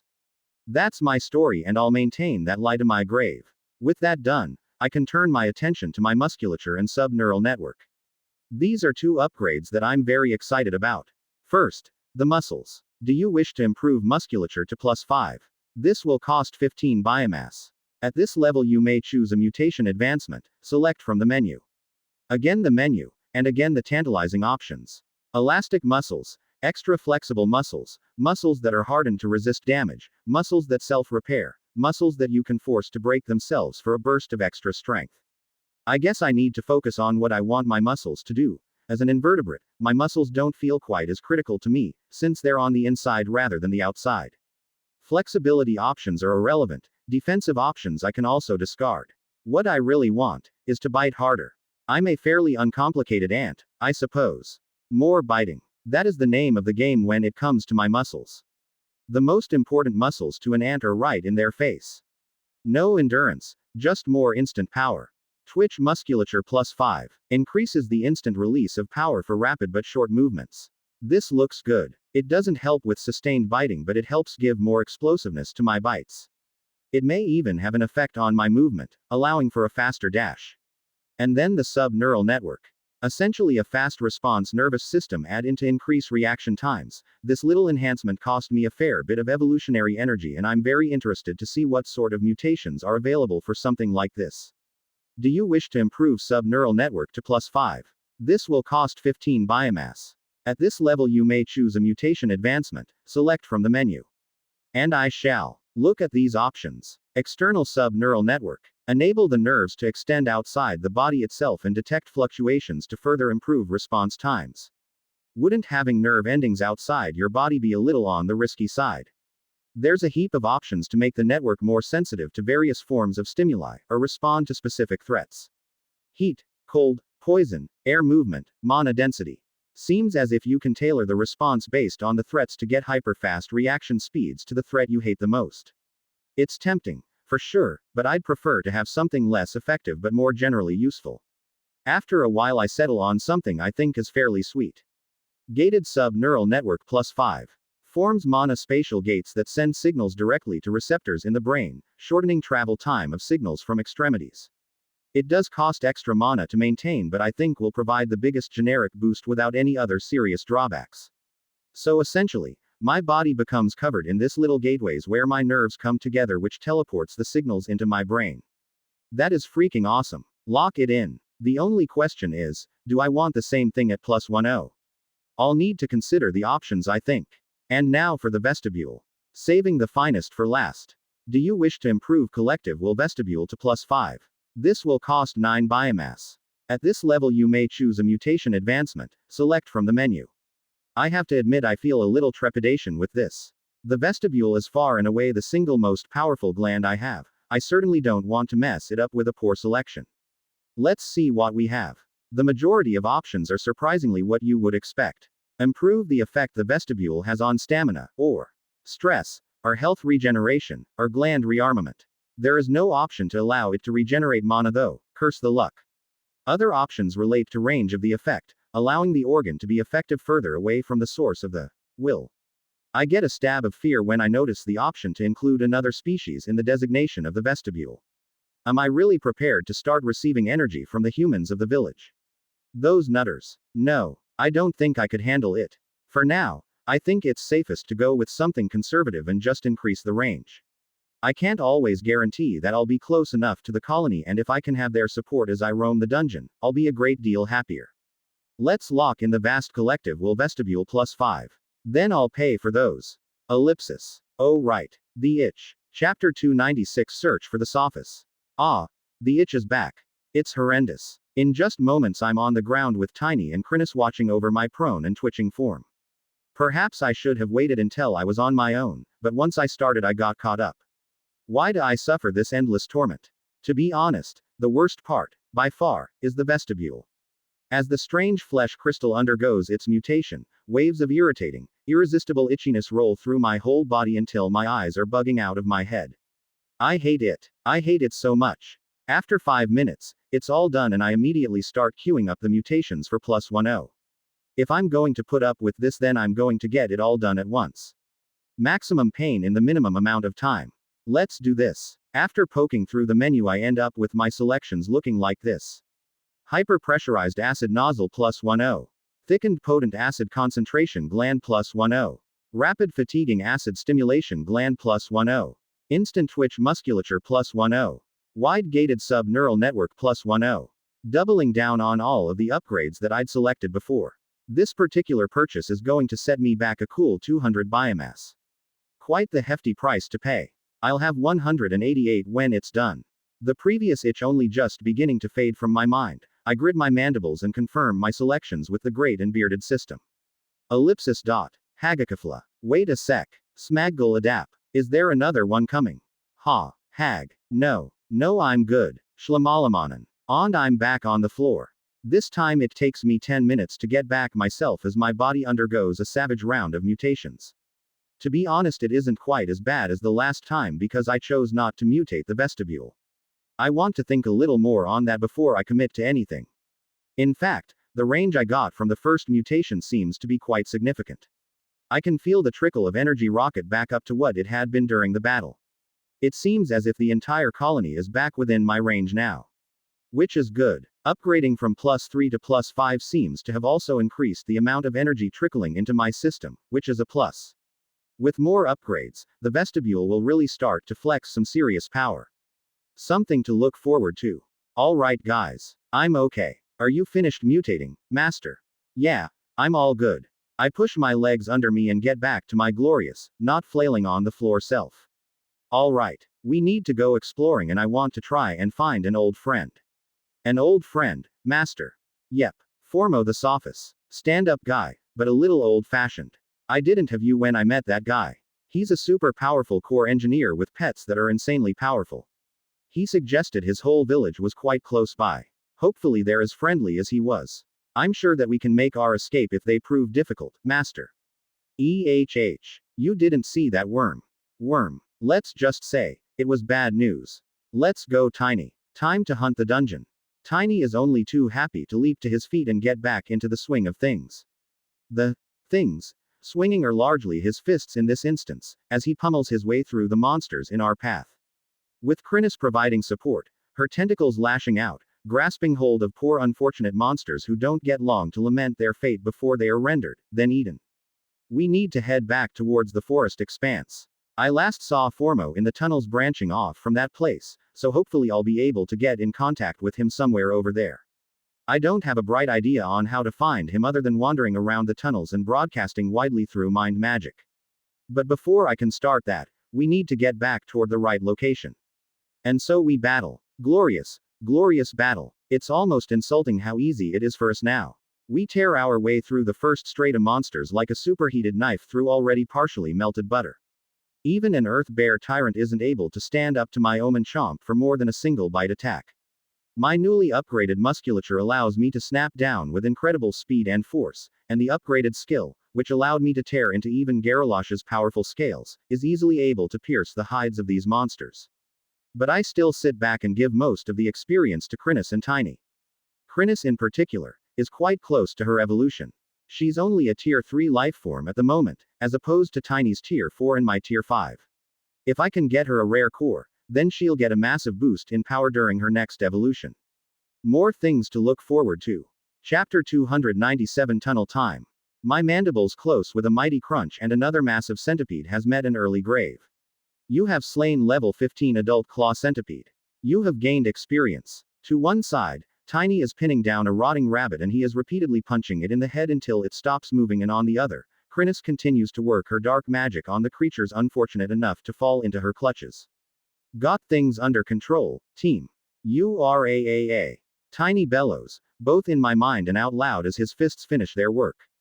Yes, Master. These low-class filth will be out of your way in just a moment. Do not trouble yourself over them. I mean, they aren't really any trouble. Just leave them to me. I mean, us. Okay. It may just be me, but I feel that Krinis has become a little more intense lately. She's always been a little bit on edge. But since the Garrosh fight, she's been fighting hard for every scrap of experience she can get her horrific, barbed limbs on. How close are you to evolving now, Krinis? I still need 6 more levels. Don't stress about it. We'll get you up to level 20 in no time flat. You're doing great work. No need to beat yourself up. Yes, Master. I can tell from the sullen knot she's making with her tentacles that she's not happy. Tiny is still flexing his hands and eagerly eyeing our surroundings, looking for things to beat up. I can't help but sigh a little. Both of my pets are feeling the desire for strength. I understand it. Now that I've reached tier 5, my strength has skyrocketed. Krinis doesn't want to feel useless and Tiny doesn't want to fall behind. I need to get my hands on some appropriate level cores for them in preparation. Tiny will need a rare core. Who knows where I can get my mandibles on one of those. I think Krinis will be fine with a special core evolution. Trying to absorb a rare core at her tier may not be safe.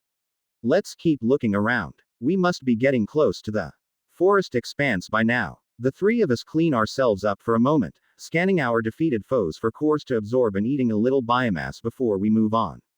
I've been trying to get back to the place I saw Formo, since that would be the obvious place to start searching. We've been pushing through the twisting tunnels of the dungeon for 3 days, taking a brief nap to refresh ourselves after the first 15 hours. We are far from the colony here and the support from my vestibule has begun to fade. I'm honestly surprised it goes this far. I'm a long way out after all. Perhaps further mutations to increase the range will keep me in touch with my siblings from a truly ridiculous distance. Food for thought. The tunnels before us are dark and oppressive once more, now that the light of the walls has faded back to a muted glow. Jagged stone formations cast pointed shadows at odd angles and the constant shrieking roar of monsters has been replaced by the muted scurrying and furtive battles that I recall from my youth. The mana levels are still higher than they were when I was born, but we are back to a much more comfortable state of affairs. Certainly traveling is much more comfortable than it was before. Our trio continues to pick our way forward through the tunnels. I focus on my antennae as we travel, ensuring that I try and pick up every lurking creature. Running through all these tunnels is doing wonders for my tunnel map. I'm filling in all sorts of new territory. As this tiny slice of the dungeon continues to unfold in my mind map, the thousands of smaller and larger tunnels that twist in every direction, branching seemingly infinitely, the sheer size and complexity of the dungeon is starting to come into view. It's big. It's real big. Wait a sec. Tentacles. Watch out, Master. From her traditional riding position on my back, Krinis whips out a few tentacles to grab a nearby stone pillar and drags me to one side just as another set of tentacles whip through the air where I'd been just a moment before. Krinis. What the hell? It's not me. I process that for a second. Another jelly maw. I'd been slow to react since when I see tentacles in my future sense I ignore it. It's always Krinis after all. Grr. Just as I realize what is attacking me, Krinis releases a decidedly un-Krinis-like growl of rage. Krinis, what's? Before I can even ask what's wrong, there is an explosion of dark limbs within the narrow tunnel, blocking my sight entirely. The almost black tentacles writhe through the air towards us and with a shriek of rage Krinis launches herself forward, throwing herself from my back and rapidly expanding. In seconds the tunnel is completely filled with writhing limbs and I can't for the life of me tell which tentacles belong to which creature. Tiny and I back off a little, helpless to discern where exactly we should attack. Krinis, are you alright? Yikes. Something about this has really gotten underneath Krinis's skin. Wanting to help my pet, I scramble up the side of the tunnel and try to get a better view. As my claws grip the stone I feel a little dismay at the difficulty I feel hauling my newfound bulk off the ground. Damn. This mass and size are really weighing me down here. Literally. Gritting my mandibles I haul myself up and get myself upside down to try and push forward. Unfortunately the tunnel is still a wall of battling tentacles in front of me. Krinis's main body is pushing forward toward the conflict, eager to close the distance and I decide to do the same. Here we go. Try something new. Upside down dash of power. My legs scream at the load as I activate my dash skill whilst hanging upside down from the roof. In less than a second I smash into the wall of coiling limbs, my sheer size pushing them out of the way through sheer momentum. Beyond, I see something I didn't expect to see. Similar to Krinis, but also different, the monster looks like a dark flower made of shadow and tentacles. Thick limbs like petals rotate around the center of a giant, dripping maw, suspended on a stalk-like pillar of limbs.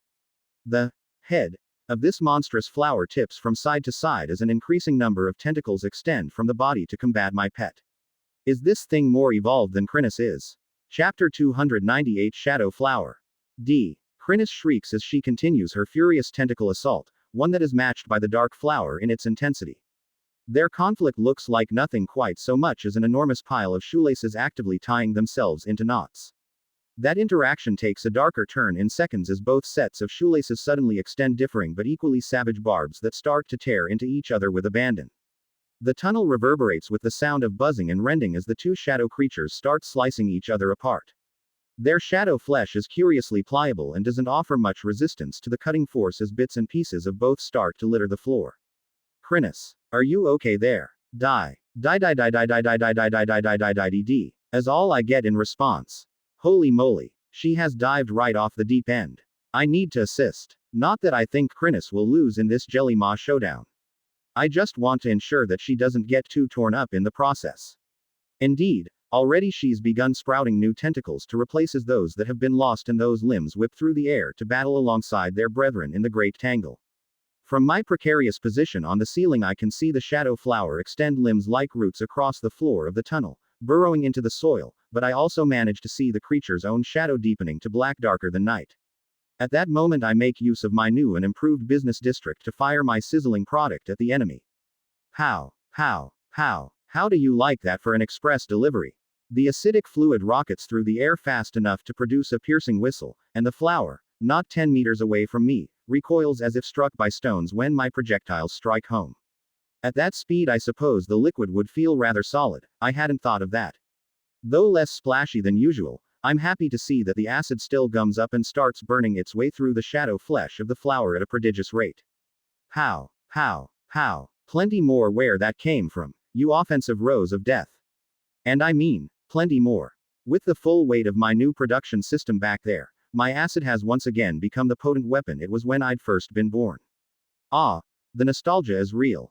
Back when I was so weak that everything I saw was a threat and ranged combat was my only viable path to victory. The memories, the terrifying, harrowing memories.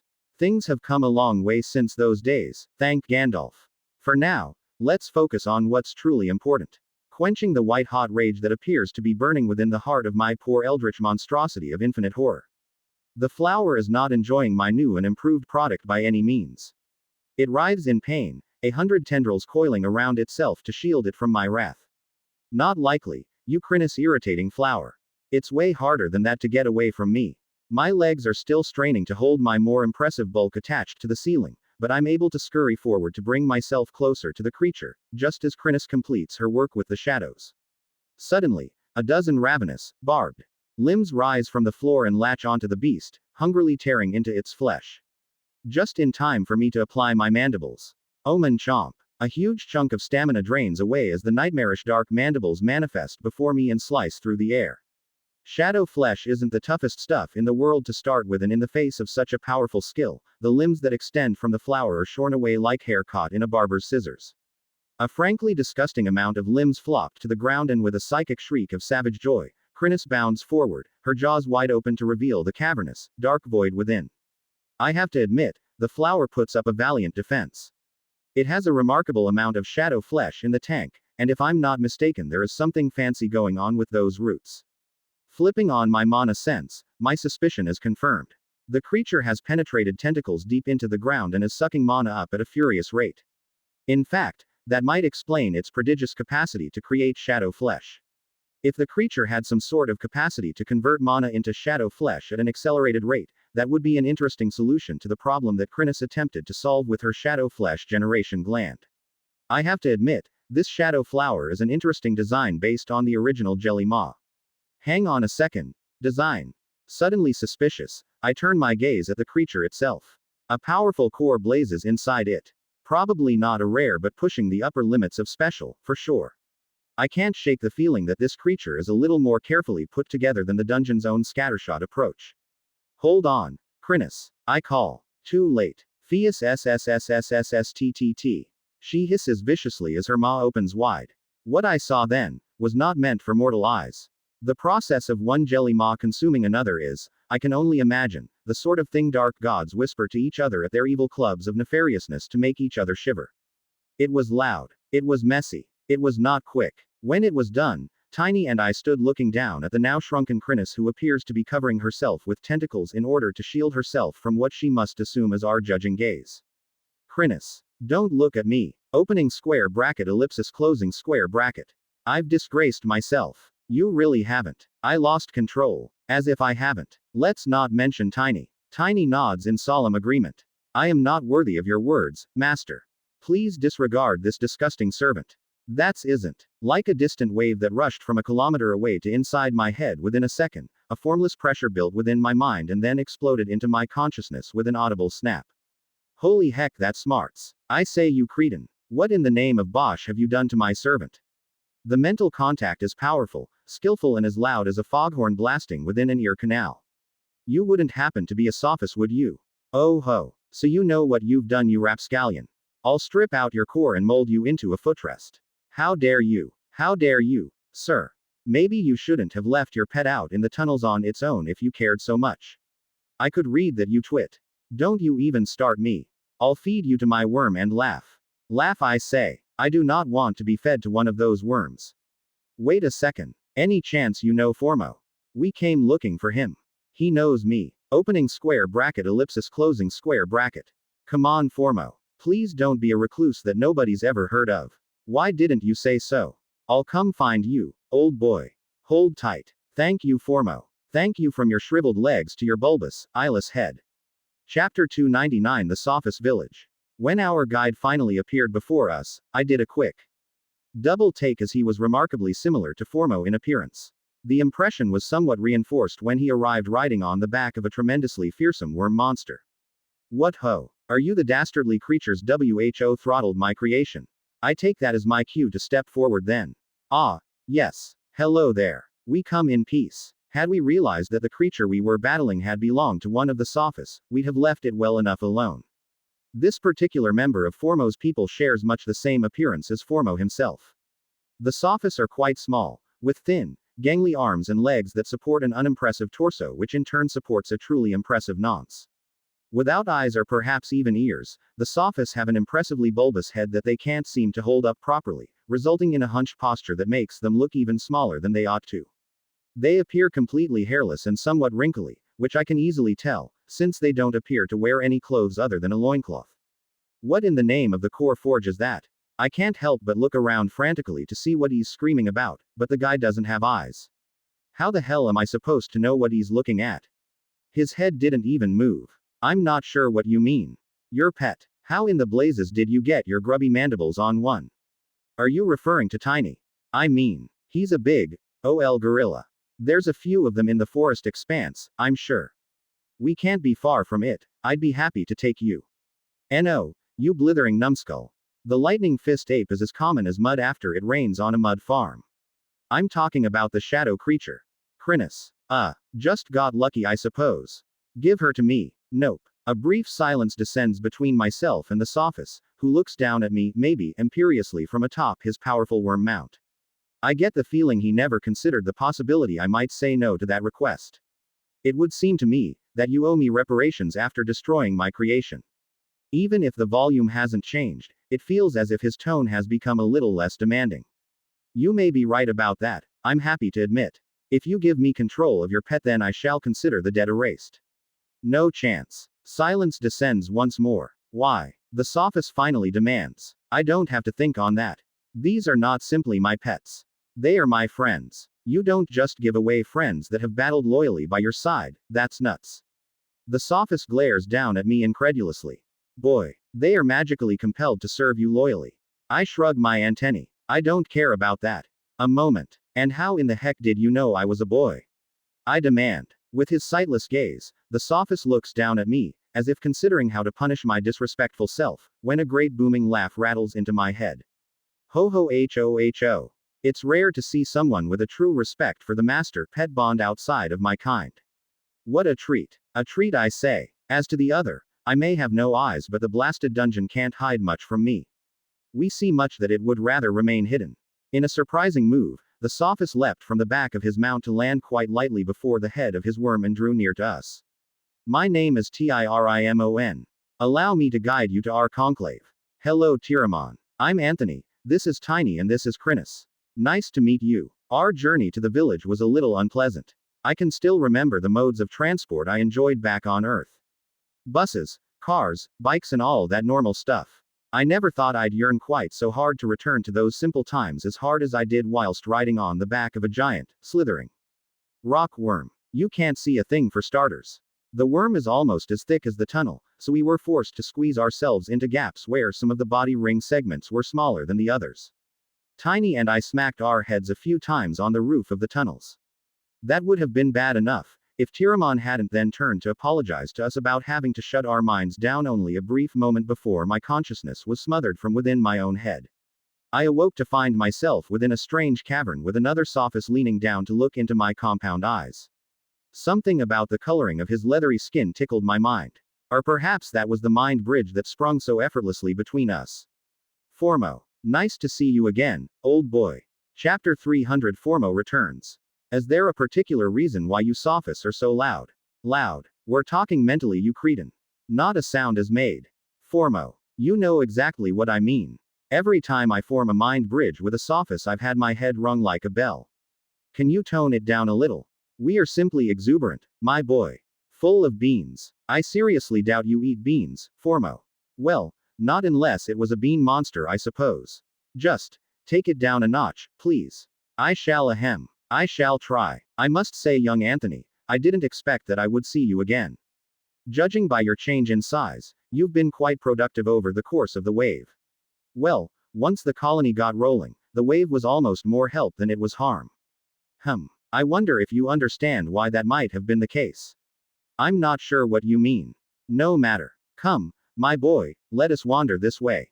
My domicile is found near the forge. The two of us continue our stroll through the Sophus community. I'm not sure what I expected, but the place is much more humble than I had assumed it would be. After my first meeting with Formo, I envisioned the Sophus to be an all-powerful community of core shapers without compare. I'd assumed that they would live in the lap of luxury, but that isn't the case. The village is built along wide tunnels, with domiciles carved out of the rock. I'd asked where the giant worms and such lived and had been informed that most of them lived in holding areas beneath the village. I'd been a little surprised at that. I'd expected that they might treat their pets a little better, considering how much they relied on them. Tiny and Krinis have been sent down there as pets are discouraged in the upper levels. I've been assured they'll be treated with the utmost respect, and I really have no option but to trust them. Formo has never steered me wrong yet. The other thing that struck me is the total lack of mana veins here. The walls are bizarrely clear of them, light instead being provided by a series of core-powered lighting installations. I was pretty darn interested in learning how the heck they did that, but Formo was cagey about it when I asked. Damn you, you bulbous-headed Sophus. Give me your secrets. Another thing that struck me was how few Sophus I saw. Most of them looked fairly similar. The real defining feature I could pick out was the mottled coloring of their skin. Most of their skin was green, but some had patches of red, or blue, or even orange I saw.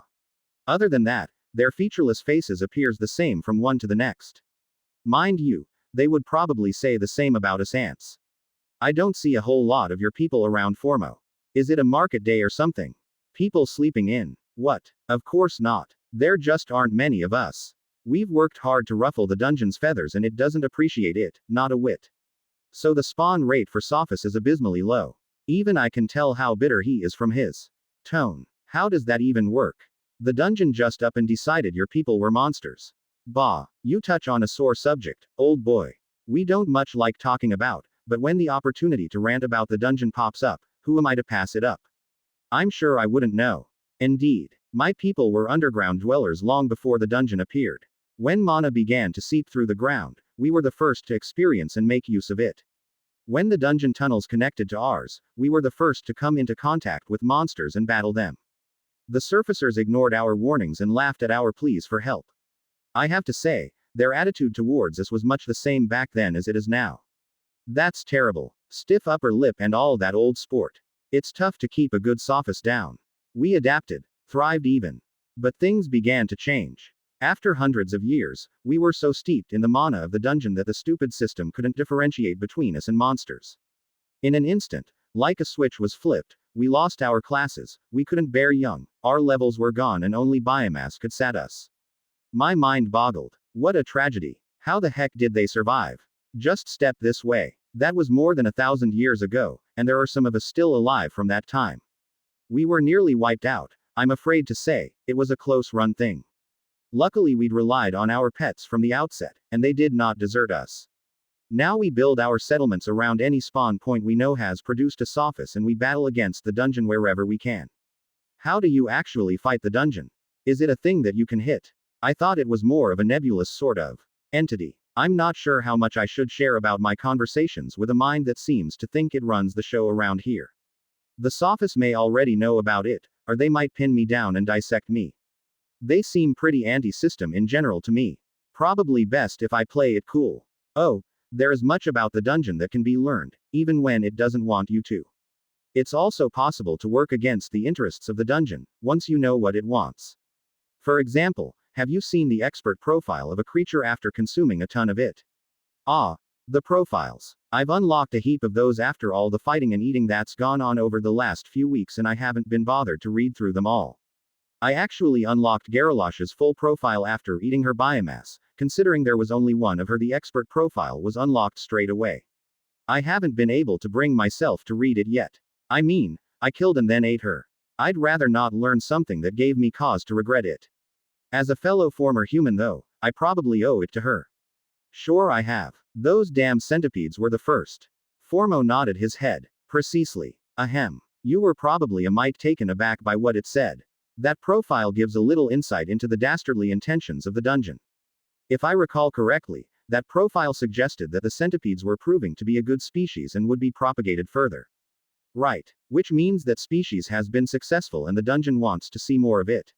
Spawn rates will go up and new varieties will be tried, perhaps a shadow variant on the second strata, or perhaps further down than that. What? I squawked. Those filthy centipedes are trash. Trash I say. Indeed. Old Spice. So if you were to give the system what for, the best course of action would be to hunt down every claw centipede you could find and wipe them from the dungeon in one fell swoop. Thus foiling the Blighter's plans. You know what? I just might. I'm certain the colony would be happy to follow me in an anti-centipede crusade. I hate those things. Ah. Just around here. The two of us turn a corner and I can't help but gasp. Before me the space opens up into a massive cavern and every surface is filled with circular workstations cut into the stone. Here and there I can see Sophus diligently meditating in the clear space in the center of their stations, a core sitting in their gnarled hands as they strive to modify it to their wishes. There are cores everywhere. Every bench holds dozens of the things and in the middle of the cavern a huge repository with tiered shelving runs from the floor to the ceiling and each layer is covered in cores. I can't help but drool a little. Welcome to the forge, you lucky devil. Not many get to see it, you know. Here we create the most fearsome pets the whole world over. The pride is obvious as Formo slips up control of his volume, but I don't mind too much. This is quite the sight. Chapter 301 Day Spa. Most of our civilization was lost when the blasted system changed us. No need for farmers, artists or poets when you're a monster. It was our ability to manipulate cores and create pets to fight for us that mattered, and over the years we've taken that skill as far as we can. The two of us were relaxing in Formo's house, carved into the wall around the outside of the forge. The inside was as simple as the outside, a small number of rooms, a crude bed and furniture which had been carved from the rock. Formo sat on a stone chair next to a small table whilst I stood just outside with my head through the door. This part of the town wasn't exactly made for monsters to move comfortably in, and the Sophus were quite small. I'm a bit surprised that you guys all seem to look pretty similar. Since you're monsters, shouldn't you have evolutions and all that? What tier are you anyway? Formo's snort rang in my mind for a moment before he spoke. It's a touch rude to ask that sort of thing, old bean. But I don't mind I suppose. We deliberately don't evolve much in order to keep our settlements in the upper levels of the dungeon. Most of us are tier 5 and a few of us are tier 6. We use mana concentration enchantments to bring mana up from below in order to sustain us. If we kept on evolving, that'd become impractical and we'd have to move down. This settlement is already something of an oddity, since most of our communities are in the second strata. Better cores down there, I can imagine. Any chance you would share those enchantments? Nope. Damn it. I think for a moment. I can feel that the mana in the air is more concentrated in here than it was in the tunnels outside, which is crazy considering there aren't any mana veins. Are they moving mana around with some sort of mana air conditioning system? Your friend Tiramon seemed very interested in my pet Krinis. Any particular reason for that? As that the tentacly one? I nod. Yes, he began to muse, one clawed hand coming up to stroke his narrow chin. That's quite the rare specimen you have there. Quite rare indeed. Very new species. We encountered them for the first time during the wave, which I presume you did as well. For sure. Scared the heck out of me. Ha, I bet. It's not unusual for the dungeon to spit out new species during events like a wave, see how they fare. Now that things are calming down, we're quite keen to send an expedition to the lower levels to see what we can see. I refrain from pointing out that they won't see much, due to being blind. That's too cheap, even for me. No one's going to steal her, are they? I ask nervously. What? Theft? Nonsense. The Sophus aren't petty thieves. Closing square bracket. Tiramon seemed pretty keen to get his hands on her. Tiramon is a blithering idiot for letting his pet out into the tunnels unsupervised. If he wanted to test its performance, then he should have done so here in the proving grounds. I'm sure he wanted to replace his lost specimen, but he got what he gosh darn deserved. He stood up, his thin legs wobbling a little as his oversized head began to tip his balance. Whoa there. Might as well pop down to the pens if you're worried though. I wouldn't mind checking in on my pets also. I have to back myself up a little in order to clear the doorway, and we pass through the forge where Sophus diligently worked their craft, and we come to an enormous staircase leading both up and down. These stairs are so massive that I think even Garalosh would be able to navigate them. Makes sense, I suppose. There would have to be somewhere the Sophus could move their pets throughout their community. That's probably why their streets are so wide to start with. The stairs slowly curve, and it isn't long before we arrive in the downstairs area, and my mandibles drop open reflexively. Had I really thought the Sophus would treat their pets poorly? I'm an idiot. What I see could only be described as the most luxurious stable I've ever seen. A trickling stream of mana-infused water meanders between spacious pens with high walls and comfortable amenities. The pets have beds. And they look so much better than what the Sophus themselves enjoy. In fact, from the entrance I can see into a nearby pen where one of those enormous worms is comfortably nestled on an enormous padded cushion. A pile of biomass rests next to the languid worm, and I can see a Sophus inside, massaging the great beast. In fact, there are far more Sophus here than there were upstairs. They move from pen to pen, checking on creatures, or even just resting alongside them.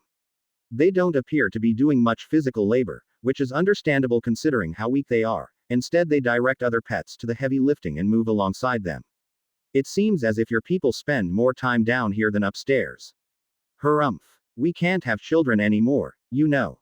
The dungeon doesn't allow natural reproduction from monsters. Not in the way we could before. My people invest most of their energy in their pets. They are the only children we'll ever have. Of course, not all pets are treated this way. Some are disposable soldiers, an unfortunate reality of living in the dungeon. Those who've been with us for a long time though, it's hard, when they die. I understand. I've wanted to try and find a way to free my pets. You don't want them to be compelled to follow you but do so from their own choice. Right. Nice to meet someone who understands my principle. Smashing empathy there, chap, but I have to say we haven't found a way to do it. When you reconstitute a core, the bond is formed and we don't know how to sever it. Dang. Speaking of my pets, I find the pair of them resting in the lap of luxury within a pen weighted on hand and foot. Tiny appears to be loving life as reclines in a padded chair that seems designed to hold his sort of weight as he munches on handfuls of biomass. Krinis, for her part, is cringing against the wall trying to hide herself for a small crowd of 6 Sophus who appear to be standing and staring at her, motionless. Now of course, I know that they are probably having a rich and loud mental conversation, but I have to say, it looks a little creepy. I can feel Formo weaving together a mind bridge in mere seconds as he attaches us to what I can only describe as a mind web, a multi-link bridge construct between the Sophus. What is all the hubbub? He bellows. No need to butt in, you peasant. Comes the sharp reply. As they erupt amongst themselves, I wander over to Krinis. How's it going there, Krinis? How long have they been here? The whole time. Oof. Chapter 302, The Real Art of Core Shaping. Do you guys mind? My pet is feeling a little put upon here. As one the Sophus turn on me. Mind yourself, boy. The experts are talking. Yikes. Not one to mince words, this one. Although, I could say the same for all of the Sophus I've met. They seem universally loud and pugnacious. That's his pet, you nincompoop. How dare you? Oh, I dare that and more. Formo, you slack-jawed ninny. I'll make pajamas out of your favorite pet for your words. You want to try it ASONAN. I'll turn your house into a biomass pantry. And laugh. Heartily. Calm down. Sheesh. No need to get so worked up. I interject. They turn on me once more. This ahem. This is merely banter, old boy. Conflict between Sophus as well, it's unheard of. And not just because we can't talk. Oh ho. Jolly good jape. Quite so. I'm not sure if my burgeoning headache or weariness will become more pressing in the short term. These damn Sophus are exhausting. We were merely examining the choices you'd made with your pet. The one named Asonan shouts at me. I don't see why it's so interesting, I said, honestly. For the most part, I let Krinis make her own choices. Silence fell at my words as the Sophus sightlessly stare at me for a moment before they turn back to studying Krinis. Anthony, you really let your pets make their own evolution decisions. Yes, even that one. Formo points and tiny as the ape continues to shovel handfuls of biomass into his face. Yep, you didn't design their evolutions. Or manually control their evolutions. I did a little work on Krinis before I reconstituted her, but my skill levels were low back then, and still are now, compared to yours I suppose, so I wasn't able to get much done. For the most part, I let them pick what they think will work out. Why? I can tell the other Sophis are listening along the communal line as Formo queries me. I'm not sure why they have such an interest though, I feel a little defensive. Look, I'll come clean. On the one hand I can't be bothered to micromanage every little thing, on the other, they have their own minds, even if they're pets. They can decide what they want and how they want to go about it. These are big decisions, after all. We don't disagree with that, we just find it interesting that your pets were able to make quite good decisions without your input. Really? Yes. Although with that one, he points at Tiny again, you'll need to intervene. The lightning fist ape is an interesting creature, but it chews up its own mental attributes every time it evolves until it eventually becomes effectively mindless. We rarely bother with them due to the hassle, but if you can find a balance it could prove to be strong. That's great advice. We tend not to give our pets such free rein. But I can respect your choice to do so. Thanks. We really can't decide how much potential this new shadow beast has, another member of the Krinis fan club interjects. It's an interesting new application of the shadow flesh archetype. I'm curious to see how it will evolve. Well, I think Krinis is pretty darn close to evolving right now, aren't you, Krinis? Ah, yes, master. Well, we can see that by looking at her core, Formo says. How the heck can you look at her core without touching her? I can almost feel the Sophis around me rolling their non-existent eyes. Level up your skills, Anthony. We hardly waste time on core shaping our real pets until we reach rank 6. 6. Sheesh. I created a whole new species of ant monster and I'm only rank 3 in core shaping. You did what? I get a solid mental blast right in the sconce at that. All of the Sophis turn to stare at me once more, but this time the air feels a little more tense. I modified the queen's core to produce offspring more like me and the species of the entire colony, including myself, changed when they were born. What a blasted thing to do. Incredible. Inspired. Bloody fantastic is what it is. Anthony, my boy. Formo is back to his head thumping loudest. Creating a new species is a grand achievement. Especially for a lost soul such as you. Good show. Good show indeed. His pronouncement is met with a chorus of, good show. And, indeed, yes. From the gallery. Phew. I have to admit for a second there I thought you guys might get angry at me for making super intelligent monster ants. Bah. We're not so easily frightened. We've fought off swarm monsters dozens of times. Hundreds. We are not intimidated by ants. You know, that's nice to hear. It's good to find people who aren't afraid of monsters. What bosh. We are monsters. I even made a caste within the colony who are dedicated to core shaping after I was inspired by Formo's pets. Outrageous. How dare you, insect? Now, that is threatening. What really? No, of course not. I sagged to the floor a little, my legs splaying out. These Sophis are exhausting to deal with. Almost as if taking pity on me, the Sophis gather around to pat me on the carapace with their gnarled hands. It's rare that we find someone who values the shaping arts to such a degree. We're impressed, Anthony. Thanks, Formo. Lost souls such as yourself are not often in such a good position as you. Most that we come across are disturbed, even from the beginning. That you have been able to defy the dungeon and find a place in it is impressive. Thanks. I've only run into one other of my kind, and that was Garalosh. She died recently, did she not? How do you know? There are ways. Be mysterious then. I know you mentioned another that you'd met. Young Sarah. Fine young woman, bear. Bear. Indeed. How is that fair? What? That she started as a powerful bear. And Garalosh started as a fiendish crocodile, whilst you were an ant. Exactly. Just another reason to hate the dungeon. Quite so. Here, here. No need to remind me about that. These guys really carried a grudge. Come, young ant monster. Let us discuss the fine art of core shaping, and if you wish we can speak of what we know of your kind. That'd be great. Chapter 303, The Fires of Industry. Tungstant snapped back to alertness with a start. Her mind was still fuzzy with fatigue, but she pushed her feet beneath her with alacrity, energy surging through her body. There was so much to do. So much work, so much discovery. It was electric. How could a Formica sapiens possibly rest when the tasks to perform lay spread before them like a delicious banquet? Impossible. She charged out of the chamber in which she was resting to find the tunnels filled with frenzied ants. Pheromones blazed against her antennae, the air was thick with ants communicating at a rapid pace. Hurry up. I've gotta get to the new crafting district yesterday. Not my fault you're late, slacker. Quit polluting the air with your nonsense. Some of us are trying to discuss construction theories. Take it a workshop or chamber. This is completely not the place for that. The Carver Cast Council member took it all in for a moment before she threw herself into the crush. In an instant she was buffeted on all sides by ants of all castes as they rushed to get to 100 different places. Her position as a council member afforded her no extra consideration from her siblings. They cared only for the task at hand. She followed the branches of the tunnel toward her first destination, the brood chambers. Upon arrival, he couldn't help but feel delighted by the masses of young she found there. Hundreds of them, lovingly cared for by dozens of tenders. This early in the day, the brood were being transferred to higher chambers in order to benefit from the warmth of the sun. Tungstant frowned. The humans used fires in order to warm enclosed spaces. It was a crude system, to be sure, and the smoke would be troublesome. Perhaps she should check in with the mage caste to see if they were making headway with enchanting. It should be relatively simple to produce a core enchanted to generate heat. With some care, the brood chambers could be at the optimal temperature for the entire day. More work to be done, but rather than crushed, she was delighted. Her mind was afire with the possibilities. The visits to the human village had been everything the eldest had promised they would be.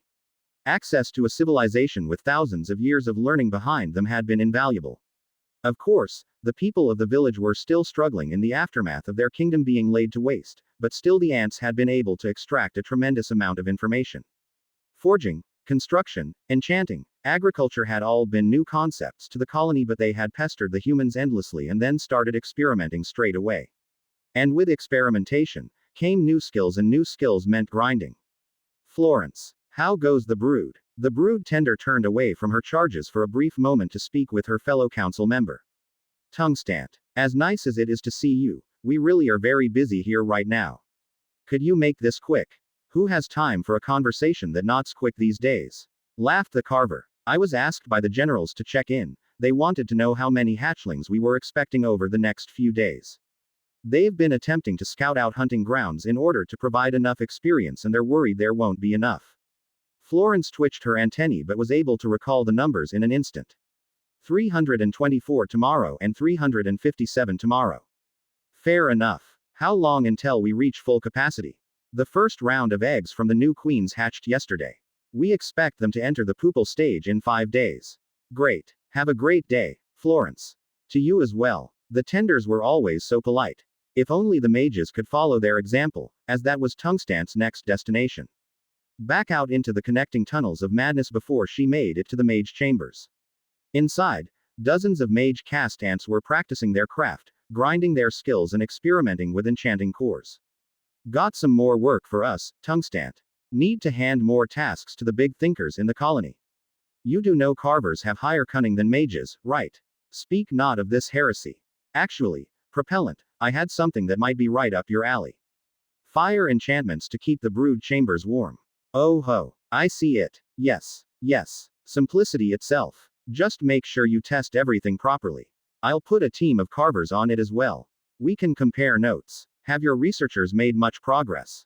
We were only able to learn a small number of basic enchantments from the humans. Other than using those to grind our skills, making new breakthroughs is difficult. It's going to take time. Not to mention the lack of resources. Tungstant looked out over the chamber. The colony still hadn't done much by way of architecture. Most chambers were just hollowed out spaces of earth and rock without decoration, but she could see the beginnings of customization here in the space. Each mage had carved out their own little workspace, demarcated by a small circle of raised dirt. Within each space, mage ants were meditating, shaping mana or engraving mana onto cores. The cores were the key. They needed cores for new members of the colony, they needed cores for the core shapers, they needed cores for enchanting. The colony had an insatiable appetite for them right now, and there was only one way to get them: fight and destroy monsters. The soldiers and scouts are doing everything they can, Propellant said, we just have to make do with what we have. Tungstant could only agree. Keep in touch. Things are moving fast right now, we don't want to miss anything. You could say, things are really heating up. Just why? Only too happy to leave the mages behind, Tungstant began to make her way back to the carver workshops. Of all the castes, theirs had been the one to receive the most new knowledge from the humans, and with so many areas of advancement to keep track of, she couldn't afford to be away for long. The workshops were where the carvers had been doing the bulk of their work, and it was a flurry of activity as usual when she arrived. Cobalt was watching over a team of carvers who were experimenting with new developments in earth magic. How goes it, Cobalt? Tungstant greeted her sibling. Busy. Where have you been slacking this time? Came the good-natured reply. Has there been much progress? Since yesterday? No, of course not. These things take time. I just can't help but feel a little impatient. I understand that, sister. If we rush, we'll come to false conclusions.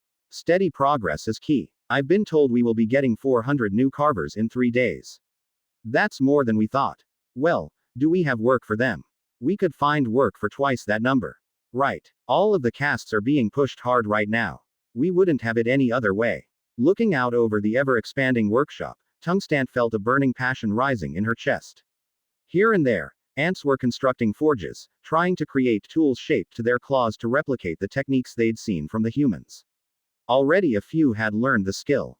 Next to them were experiments in enchanting, earth magic, engraving. She could see along one wall where a carver was using earth magic to shape a wall, gouging neat and perfect lines into a mural. Artwork, a tapestry of stone and soil. Curious, she moved closer to inspect the work.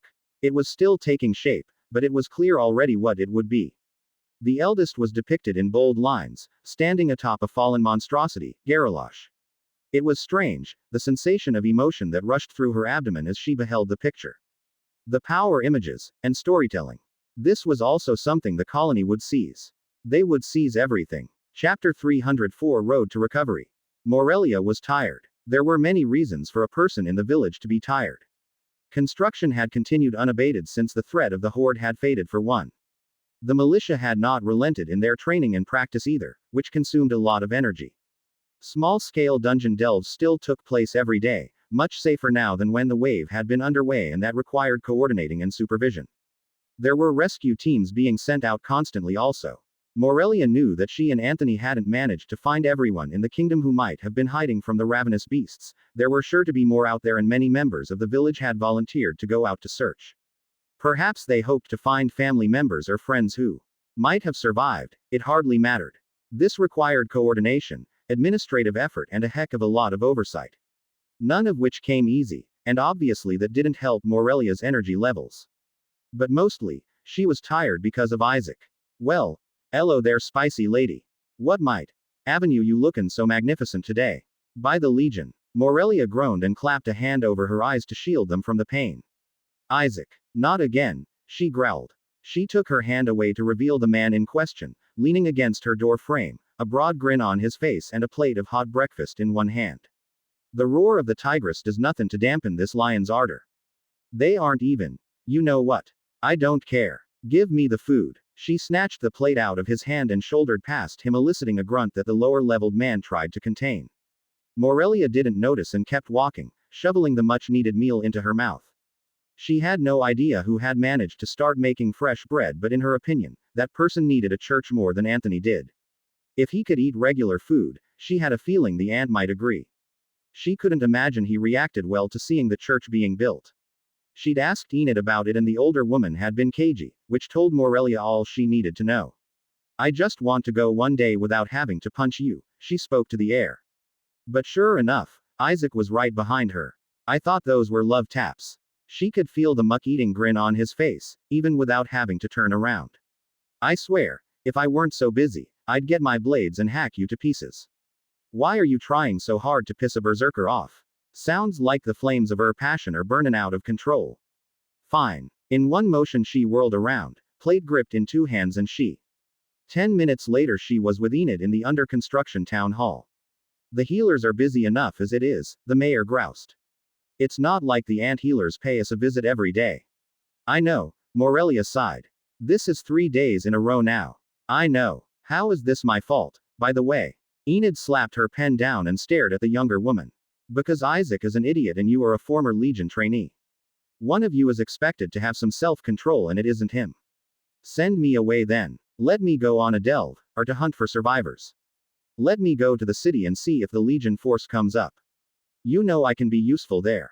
Enid raised a hand and pinched the bridge of her nose. There was so much damn work.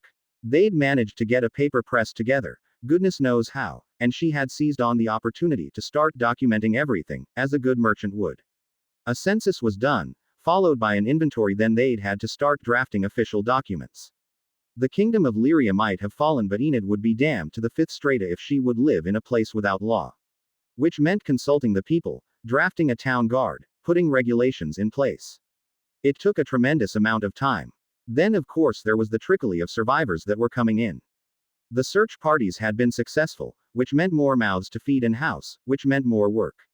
How it all got done, Enid had no idea, and she was the only person who knew everything that was going on. Enid, you need help. What? She snapped, only to find Morelia looking at her with worry in her eyes. You're burning out, Enid. You need help. Bring someone on board who can help shoulder the load. There's too much going on and too many people for you to be doing all this by yourself. And it's going to get worse, you know that. Enid sighed. I know, she said. Her shoulders slumped a little. I've known that for ages. I could run my merchant house by myself, but this is bigger. If I start bringing in more people, make a council, then all of this will start to feel official. Politics will come into it, tussling for authority. We don't need that. What we don't need is the mayor to fall flat on her face from exhaustion. Maybe I'd be less tired if our strongest warrior wasn't knocking out the captain of the town guard daily. Ahem. Putting that aside, I don't think it'll be as bad as you suspect. The people here are united. I've never seen anything like it. Besides, the ants are watching us so closely now. People are on their best behavior. Maybe you're right. I am. The two women fell into a companionable silence for a moment.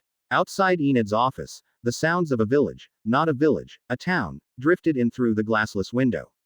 I'm going to get out of your hair, Morelia announced. You don't need me right now. I'll leave some people behind to keep training and leading the delves, but I think it'll be put to better use in the city. I'll head over there and start a delve to try and make contact with the Legion. They might be on their way up already, wouldn't hurt to meet them halfway. The mayor watched her coolly for a moment. Even I've heard of Titus. How do you think your father is going to react if he finds out what things are like here? The air grew still as they both considered that. Legion policy toward monsters was direct, clear and incredibly simple. Kill them. Are you saying, Morelia began slowly, that you don't want the Legion to know about this place? What I'm saying is that you should be careful how much you say if you happen to have a reunion. Collateral damage is inevitable when the Abyssal Legion moves in force. You know that better than anyone. These are good people here, just trying to put their lives back together. They've taken the help that was available. That's not a sin. Morelia looked down the still-seated Enid, her eyes narrowed. Just what have you started to believe, Enid? That sounds quite close to something that Bane might say. Enid turned to look out the window. It doesn't matter, she sighed. I can't tell you what is divine and what isn't. I've gotten attached to these people and I'd rather they not be purged. That is something we can all agree on, isn't it? Morelia nodded. It is. Chapter 305 Hospitality. It's been nice, visiting the Sophus. Despite their somewhat decrepit and ghastly appearance, they were fine hosts. Every day they'd bring biomass to Tiny, Krinis and we'd feast together with Formo and his favorite pets. They even took time to show me how they worked with cores and put together some of their most powerful pets. I have to say, their means and methods were far beyond what I was capable of. Even after the first session, I was happy to bow down to their superior skill and capability. Particularly in the area of core melding, which is apparently a skill I've yet to unlock. Many of the Sophus best monsters were formed by fusing multiple cores together. This is an advantage in a number of areas. Firstly, by making changes to multiple cores, it was possible to effect more changes than if you focused on a single core. The resistance barrier, they called it, the wall you pushed up against every time you made a change to a core. More changes, more resistance. If you could only make 10 changes to one core, then by forming a monster out of 2 cores, you could make 20 changes. Of course, it sounded far simpler than it was. That was just the theory. The art, as Formo was at great pains to point out, was in making the changes in such a way that not only did you push toward your desired outcome, you simultaneously shaped the cores so they would fit more snugly together. Doing that was a massive pain in the commercial zone. The Sophist could spend days, even weeks, plotting a single change to ensure that the final outcome was closer to what they wanted, whilst also enabling the fusion process. I myself had seen multiple Sophists standing over a pair of cores arguing and slapping each other over the head as they discussed what changes to make to a pair of cores. Then there were the 3-core constructions. Holy moly, that was a whole new level. Only the best and brightest of the Sophists dared to attempt it. Those with the best stats and highest skill levels. Apparently the worms were such a pet. Crafted for each Sophist either by themselves, if they were capable enough, or by an expert. Each core had to mold it with the final product in mind, which involved 2 fusions. So the first 2 cores had to be shaped in such a way that they would fit together snugly and accept a third once that process was done. It sounded like completing a puzzle that then had to fit inside another puzzle. Hard. Complex. I was keen to give it a go and take my findings back to the colony. The core shapers had already proved their worth, and this was just more evidence that they would be able to make a powerful contribution to the family. I can see it in your face, you blighter. You're thinking of trying this, aren't you? Formo burst into my thoughts. Maybe. Well, don't be a colossal, blithering ingrate. These techniques are incredibly stressful to the mind and require high-level skills. You're only up to core surgery and don't even have the core fusion skill. That becomes available once you rank up core surgery. Don't even think of trying this until that's done. What's the harm? I protest. Even if it doesn't work out, it's not like the core is wasted. I can just give it to a pet to absorb it, right? Not right, you donkey. Donkey. Every core is precious. And some are vanishingly rare. Besides, more experience towards the next skill level is granted from utilizing that skill correctly, as opposed to stuffing around. You could fudge your way to the next rank over hundreds of failures, or you could achieve it with dozens of successes. If your colony is trying to raise many core shapers, do you truly believe you have cores to waste? No. No, we do not. Precisely, old boy. Do as we do and take your time to ensure each core you work on is a smashing success. That'll maximize your gains. Good advice. Should we go help your worm? Barry. Bah. With Garalosh gone, there's nothing around here that can hold a candle to him. Worry not. I suppose so. It truly didn't appear as Barry needed much help. The worm is gleefully smashing everything we came across, either using its tremendous bulk or simply swallowing everything in front of it. I do want to point out though, we came out here to get experience for Krinis. So we did. Formo exclaims as he smacks himself in his bulbous noggin. Barry. Heal, you lovable noodle. It was a little strange to hear Formo call his pet as if it were a dog. Especially when he could have kept that conversation private. It was even stranger to see the massive worm turn and slither back, full of excitement and practically wriggling in delight. Okay, Krinis. Your time to shine. Go in there and smash some monsters. We'll get you fully mutated and ready to evolve in no time. Alright, Master. The abominable ball of death sitting on my back raised 2 tentacles like clenched fists in front of her face in a somewhat adorable pose before she inflated in size to open her mouth and reveal the nightmare void barred behind her razor teeth. You too, Tiny. Get in there and practice your skills. Just don't steal too much. These kills are worth way more XP to Krinis than they are to you. HRN. Tiny grunts in acknowledgement. It's amazing how much he communicates with a grunt. I can tell from that grunt that he's not happy to be restricted in his fighting, but nonetheless happy to be able to cut loose. What about yourself? Formo asks. No. Not for me, thanks. I've recently hit tier 5, these monsters won't do a lot for me. Right you are. Won't be long till you'll need to descend. Was it? Well, the mana here is too thin. It's already too thin. You've been fine in our commune because the mana is thicker there. As Krinis and Tiny move forward and begin to hunt, I check my core and notice that he's right.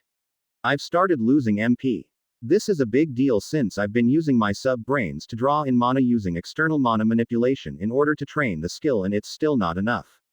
Yikes. I could work a bit harder and maybe be fine, but still, this isn't a good sign. You're a second strata creature now, no mistake my lad. I recommend you head there immediately when you've finished your holiday with us. The mana here in the first strata is weak. Weak I say. Every time you go down a strata, there's a qualitative change. You'll see. I guess you're right. Besides, there's a good chance you might be able to find more people such as yourself down there. With a bit of luck they're more sane than Garalosh was. Chapter 306 Krinis Evolution. The time has come, Krinis.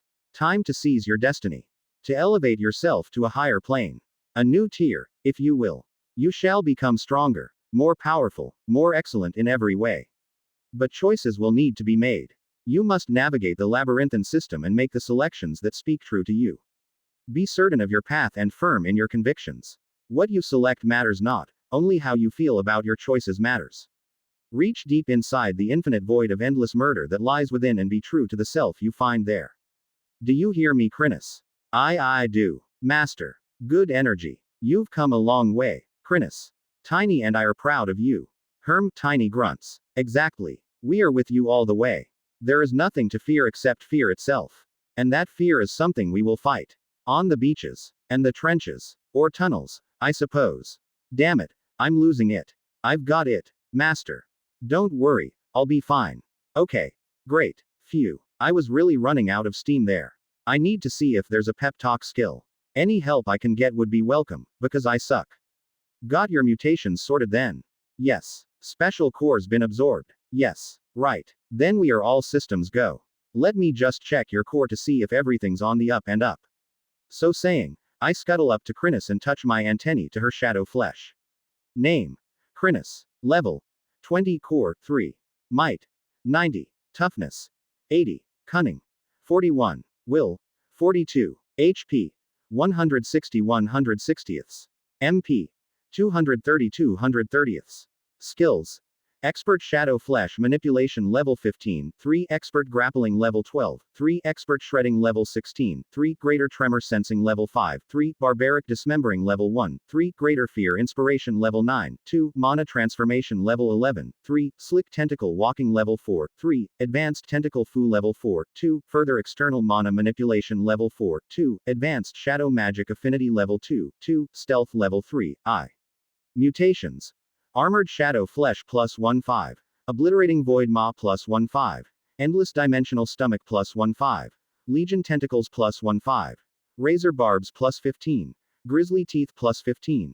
Omniscient Mana Sensory Gland plus 1/5. Reservoir Shadow Magic Gland plus 1/5. Abrupt Shadow Flesh Generator plus 1/5. Clear Shadow Eye plus 1/5. Masterful Tentacle Conductor plus 1/5. Species. Shadow Murder. Orb. Skill points. 27. Biomass. 14. As always, Krinis has been diligent in practicing her skills. All of her magic abilities are progressing at a steady pace, as well as her fighting skills. She should probably emphasize her shadow magic affinity until she can get it to at least the 3rd rank. The real juice starts to come out at around that level. The real difference is the mutations. After eating her fair share of Garalosh, and stuffing her face through the tunnels in the days since, she'd been able to get enough biomass to max out her mutations, further aiding her evolution. As I look at her choices, I can tell she's put a lot of thought into it. She fused her shadow flesh mutations to create a tougher body that would hopefully take a bit more of a beating. She chose to emphasize the disintegrating aspect of her maw. Anything that went in there would start to break down at a fairly rapid clip. Nasty. Fused her stomach and now it truly is starting to get bottomless. Her dividing tentacles were fused and how she's able to produce even more of the damn things. She chose to emphasize the cutting aspect of her barbs and how they are sharp. Should help her cut through sterner defenses. The teeth. I don't want to talk about the teeth. They scare me. Her sensory gland was fused, increasing range and granularity of her detection. Her shadow magic gland was fused, bringing the properties of rapid refilling and greater capacity. The shadow flesh generator now spits the stuff out even faster than before. The shadow eye was interesting. She chose options to increase the clarity of her shadow sight and then reinforce it. Makes a world of difference, I'm told. As to the tentacle conductor, she surprised me a little. I thought for sure she would increase the number of tentacles it could control, but instead she gave it finer control, allowing the sub-brain to make incredibly fine movements without her having to think about it. All up, she's done a great job. How far she's come from when she couldn't make a choice for herself at all. Looking at this powerful, intelligent and accomplished pet, my heart is filled with pride. If I could, I would shed a single, manly tear. Looks fantastic, Krinis. Go forth. Evolve. Okay. Krinis gives her guts pose once more before she slithers into the corner of the pen and falls still. I turn to the ogling audience of Sophus. Can she have a little privacy please? What? Oh, of course, apologies. These guys are incorrigible. I can't find in my heart to get mad at them though. They're just obsessed with pets to a truly unhealthy degree. Helping each other evolve their pets is par for the course around here. To them, I'd the odd one out who wants his pets to evolve themselves and would rather nobody was around. I'll wait for you upstairs, Anthony. You can find me at my home. Thanks, Formo. Appreciate it. Not at all. Turning on their heels, the small crowd of Sophus walk away, stumbling every now and again as they lose their balance. They really have horrific physical stats. Tiny drags my attention back by rolling over and slapping his hands against the soft leaf matter that makes his bed. Bit unhappy are you, Tiny. Huff. The giant ape snorts and turns his back toward me. What a baby. I crawl over to him and pat one furry shoulder with my antennae. No need to worry about it, big guy. Krinis is just catching up in tier. It was bound to happen eventually. You still have a significant lead in levels. You'll hit tier 5 long before she does. He shrugs his massive shoulders, but I can tell some of the angst is draining out of him. Won't be long now and we'll head down to the second strata. Thicker mana down there. Crazier monsters. Who knows what we're going to find, Could be anything. We should be able to find some serious fights, don't you think? Grr. That's right. Things will pick up Tiny, don't you worry. Somewhat satisfied, the battle-mad ape settles himself and prepares to sleep. For my part, I lower my body to the ground and start to practice my mind magic skills as I wait for Krinis to complete her evolution. For tier 4, it should take half a day. I'm very curious to see how she comes out. Chapter 307 Gratuitous Death Sphere. Of course there's a dodge skill. It's obvious that there would be one. It's a classic skill. One of the very basics. Right up there with charge and hit. There's always going to be dodge. I don't remember seeing it in the menu when I first checked the available skills, so it must have unlocked at some point. Perhaps when my stats were high enough, or after I'd successfully avoided an attack from something. Why the heck didn't I go back and check for dodge? I suppose I've adopted a strategy of allowing myself to get hit for most combatants. What with my incredible, shiny carapace and ability to shift position to maximize the usefulness of said shiny carapace, I've not really needed to dodge. Except when I run into the big powerful stuff, then I really needed to. Grumbling at myself, I purchase the dodge skill. I really need to be a little more diligent in checking for new skills popping up over the course of my battles. There's no prompts, so you never know if something super useful has popped up. Whilst I wait for Krinis to complete her evolution, I pass the mind magic shenanigans over to my sub-brains and peruse the lists looking for more defensive options. Sure enough, a couple stand out and I purchase them readily. Endure. Provides knowledge and instincts to assist absorbing impacts when struck by heavy blows. Grace. Assists the user in maintaining balance when moving or in combat. Combined with dodge, these skills should help to elevate my defensive game to a new level. With my future sense and massively heightened reflexes, I should be able to dodge, duck and weave my way out of a lot of trouble. If I'd thought to purchase these skills and level them up, I'd have had a much easier time avoiding those reckless charges from Garalosh. Ah well, no use crying over it. Actually, since I'm sitting around waiting, I should do a couple of cheeky mutations. Before we advance deeper into the dungeon, I surely want to upgrade my stomach. If we're going to run into some higher tier enemies, I definitely want to be able to secure my fill of that sweet biomass. Do you wish to improve Discerning Stomach plus 5 to Bottomless Discerning Stomach plus 10? This will cost 40 biomass. I do. And then for another 65, I'll fuse those two upgrades to achieve the Gluttonous Stomach plus 15.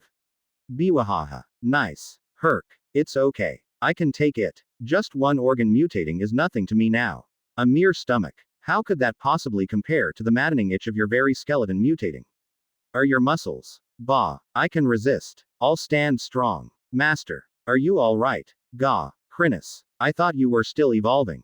I'm finished, as you can see. It was true. She'd changed very slightly in shape once again. Her evolutions had a tendency to be undramatic on the outside, but a little more show-stopping on the inside. This time was no different. Her size has once again seen an increase, she's approaching a beach ball now. She still has 8 stubby tentacles and are permanently extended that act as her legs, and now she has 4 slender tentacles that extend equidistant from each other around the circumference of her body, almost like arms. Looking good there, Krinis. I grind out as my stomach continues its metamorphosis.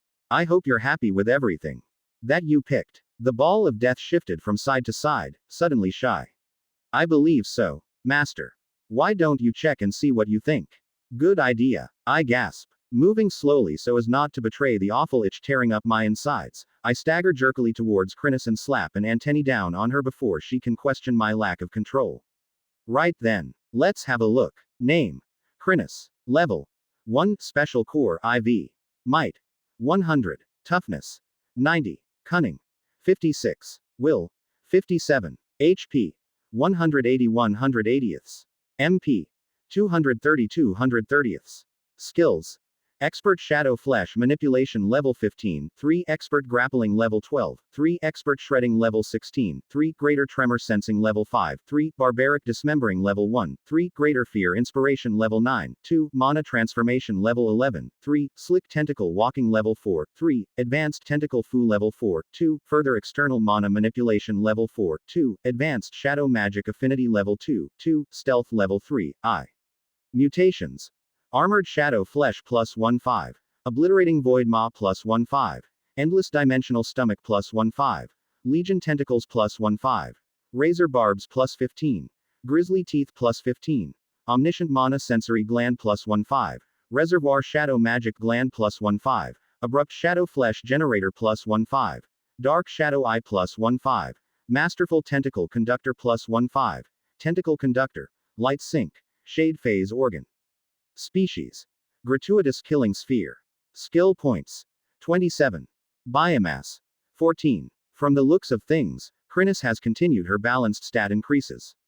Her stats are still good even when compared to mine. Curse my lowly starting ant stats. I'm starting to overcome that handicap now, but even so, it stings a little. Her organ choices are interesting. Another tentacle conductor. Clearly she's aiming for the ability to control even more tentacles. Considering how many she can manifest, it makes sense. I wonder if she'll stick to the same mutations with this one. Finer control of a smaller number. Or go the opposite way, somewhat improved control over more limbs. The light sync. That's interesting. She seems to be fully pursuing the limits of her shadow nature. This little organ will allow her to absorb light, darkening whatever area she's in. I wager with enough mutations she'll be able to strengthen the effect to the point she's surrounded by complete darkness whenever she wants. A massive advantage for her, since she needs no light to see, and indeed, some of her abilities are stronger in the dark. Lastly, the Shade Phase Organ. Quite the incredible piece of evolutionary gear. If I'm reading this correctly, it'll allow her to move not just her tentacles, but her main body through patches of shadow. A limited teleport, if you will. That could get particularly nasty. Along with the development of her skills, Krinis is ready to take on the second strata. Great work, Krinis. I'm very proud of you. Thank you, Master. If you've finished mutating, we can head upstairs. I can hide nothing from them. Chapter 308 Departure. The second strata has for centuries been known as the place in which true danger begins. The first is considered the realm of the mercenary, the opportunist. Any party with a modicum of organization and training should be able to eke out a living there. Farming for the smallest of cores and the petty materials that form at such low levels of concentration. No, the real promise and opportunity of the dungeon lies below. Where the mana grows thick, and takes on attributes as it is exuded into the air. The second strata, the Shadow Realm, is the first such challenge. It should not be assumed that only shadow mana can be found here, but it is for sure the thickest. There are other insidious and dark forces at work here. Undead, terrible lightless and cold creatures abound in this layer, making it far more dangerous than the first. But the rewards are commensurately great. The dungeon is always fair. Greater risk means greater reward. Cores are more abundant there, not to mention the incredible wealth of attributed minerals and materials. The armor of the undying phalanx of Rilex was crafted from metals mined in this layer. The powerful death mana sustained those men beyond what their bodies could endure. Such are the rewards of the deeper delves. A shame you couldn't stay longer, old chap. It's been wonderful to make your acquaintance a bit better this time. Likewise, Formo, your people have been remarkably hospitable. I have only positive things to say. Except for maybe the noise. What? I wince. That's it, right there. I suppose you are right.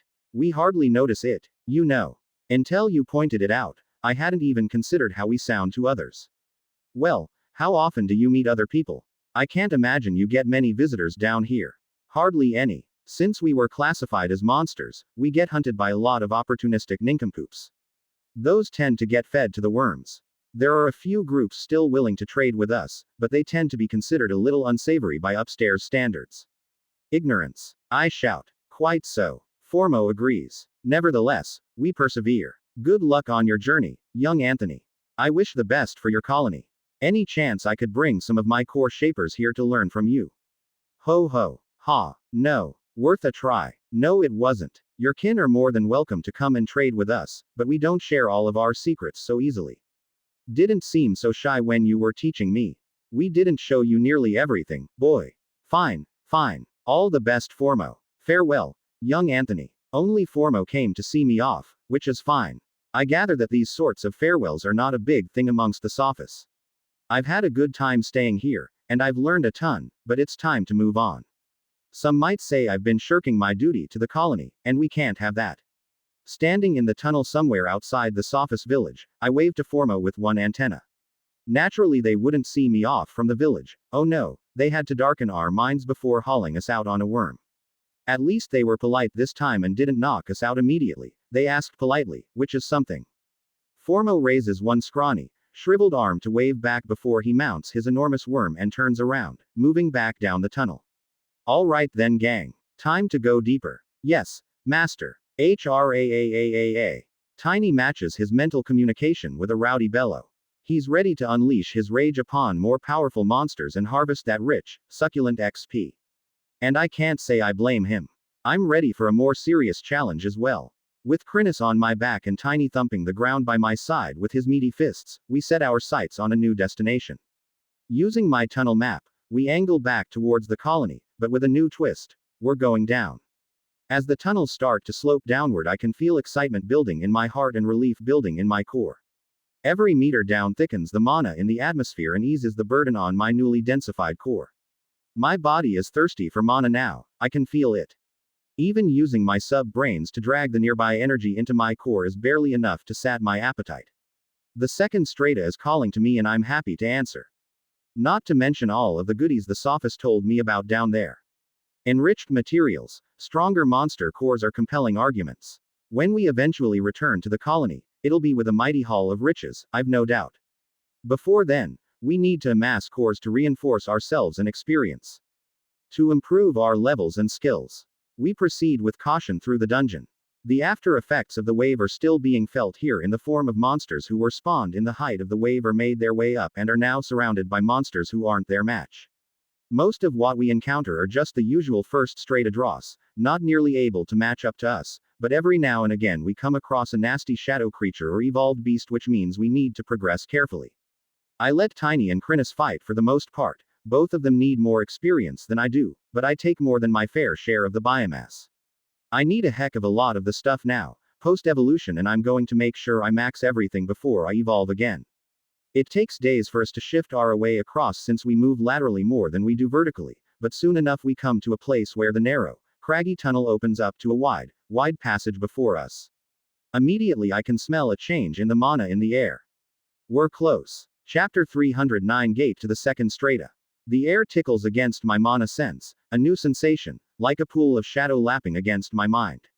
There's something else that's off about this tunnel. It's too civilized. The usual crags and stony pillars that jut upwards or downwards are curiously absent. It's almost as if someone had curated this section of tunnel to make it more palatable to move through. Oh snap. Have we come across another traveled section of tunnel that the humans use? Or does someone else live around here? I can't rule it out. It's time to engage stealth mode. Which I have to say, I'm not nearly as good at now. Given my size, it's better than nothing. You guys hang here for a minute. I need to go and explore this tunnel to make sure it's safe. Tiny grunts. No, we can't just fight everything. If we run into those Legion guys, they'll be more trouble than we need right now. Use your head. Yes, I was a bit harsh there. I apologize.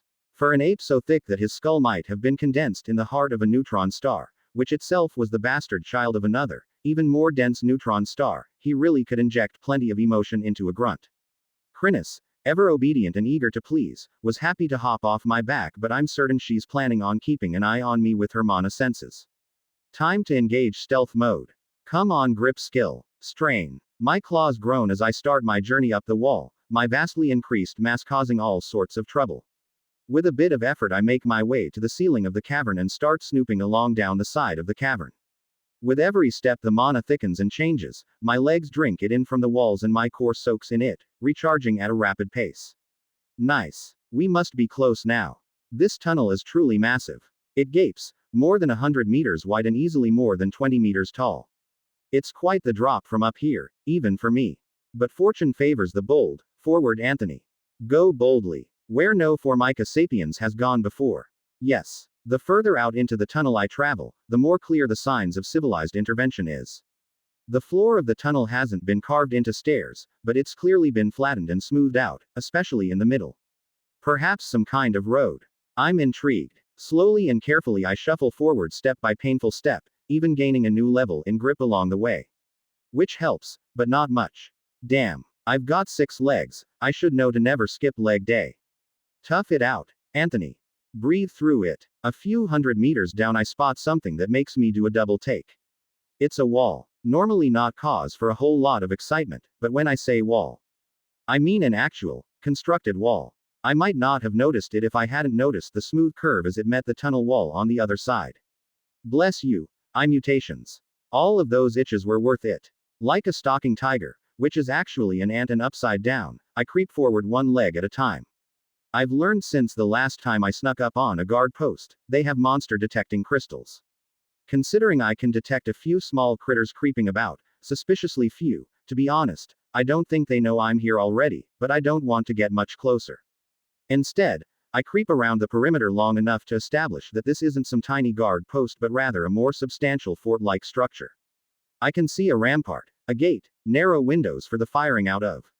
What I don't see is any people hanging around, but to be honest, I don't need to. I've seen enough. Time to hightail it out of here. Stealthily, I turn and sneak my way back to my waiting pets. Tiny is asleep and Krinis is quite anxious. Typical. We have an issue, guys. What is it, Master? The way forward is guarded by a big-ass fort. One, we won't attack you abs for brains. How we will proceed then? We will do as any good ant should. Prepare the digging formation. What else would an ant do? All problems can be solved through the power of digging. The tunnel won't even have to be that long. A couple of 100 meters and I should be able to pop out past the fort and home free to the second strata. Gwehehe. The deep calm of ant zen washes over me as my face hands get busy in the soil and rock. With my tunnel map, it's trivial to angle our little tunnel to curve so that it will meet up with the main passage past the fort. Post-evolution, all that extra power I have goes a long way to speeding up the digging process. My mandibles dig huge grooves out of the dirt, crushing rock with ease and making rapid progress. Tiny and Krinis take up position behind me and haul the dirt out. Tiny with his massive ape hands and Krinis with her hundreds of tentacles are able to scoop and shove the loose material behind us at a rapid pace. At this speed we'll be through in less than a day. Muahahaha. Stupid fort. Did you really think you could stop me? Chapter 310 Break through to the other side. Diggy diggy dig. It's digging time. My soul is soothed and my very being is suffused with peaceful serenity as I get busy chomping my way through the dirt and soil. The going is slower than I'd thought it would be. I'd underestimated the increased tunnel size required to fit my newfound bulk through. It really is quite discombobulating, as that a sophism. To have one's body change to such a massive degree. I'm more than double the size I was just one evolution ago. For my next evolution, which should be far away, I think I'll be focusing less on increasing my size and more on density. There should be a heap of easy gains to be had there since I enlarged myself so drastically last time. Still, such thoughts melt away as I dig. They are transient, as the dirt is transient.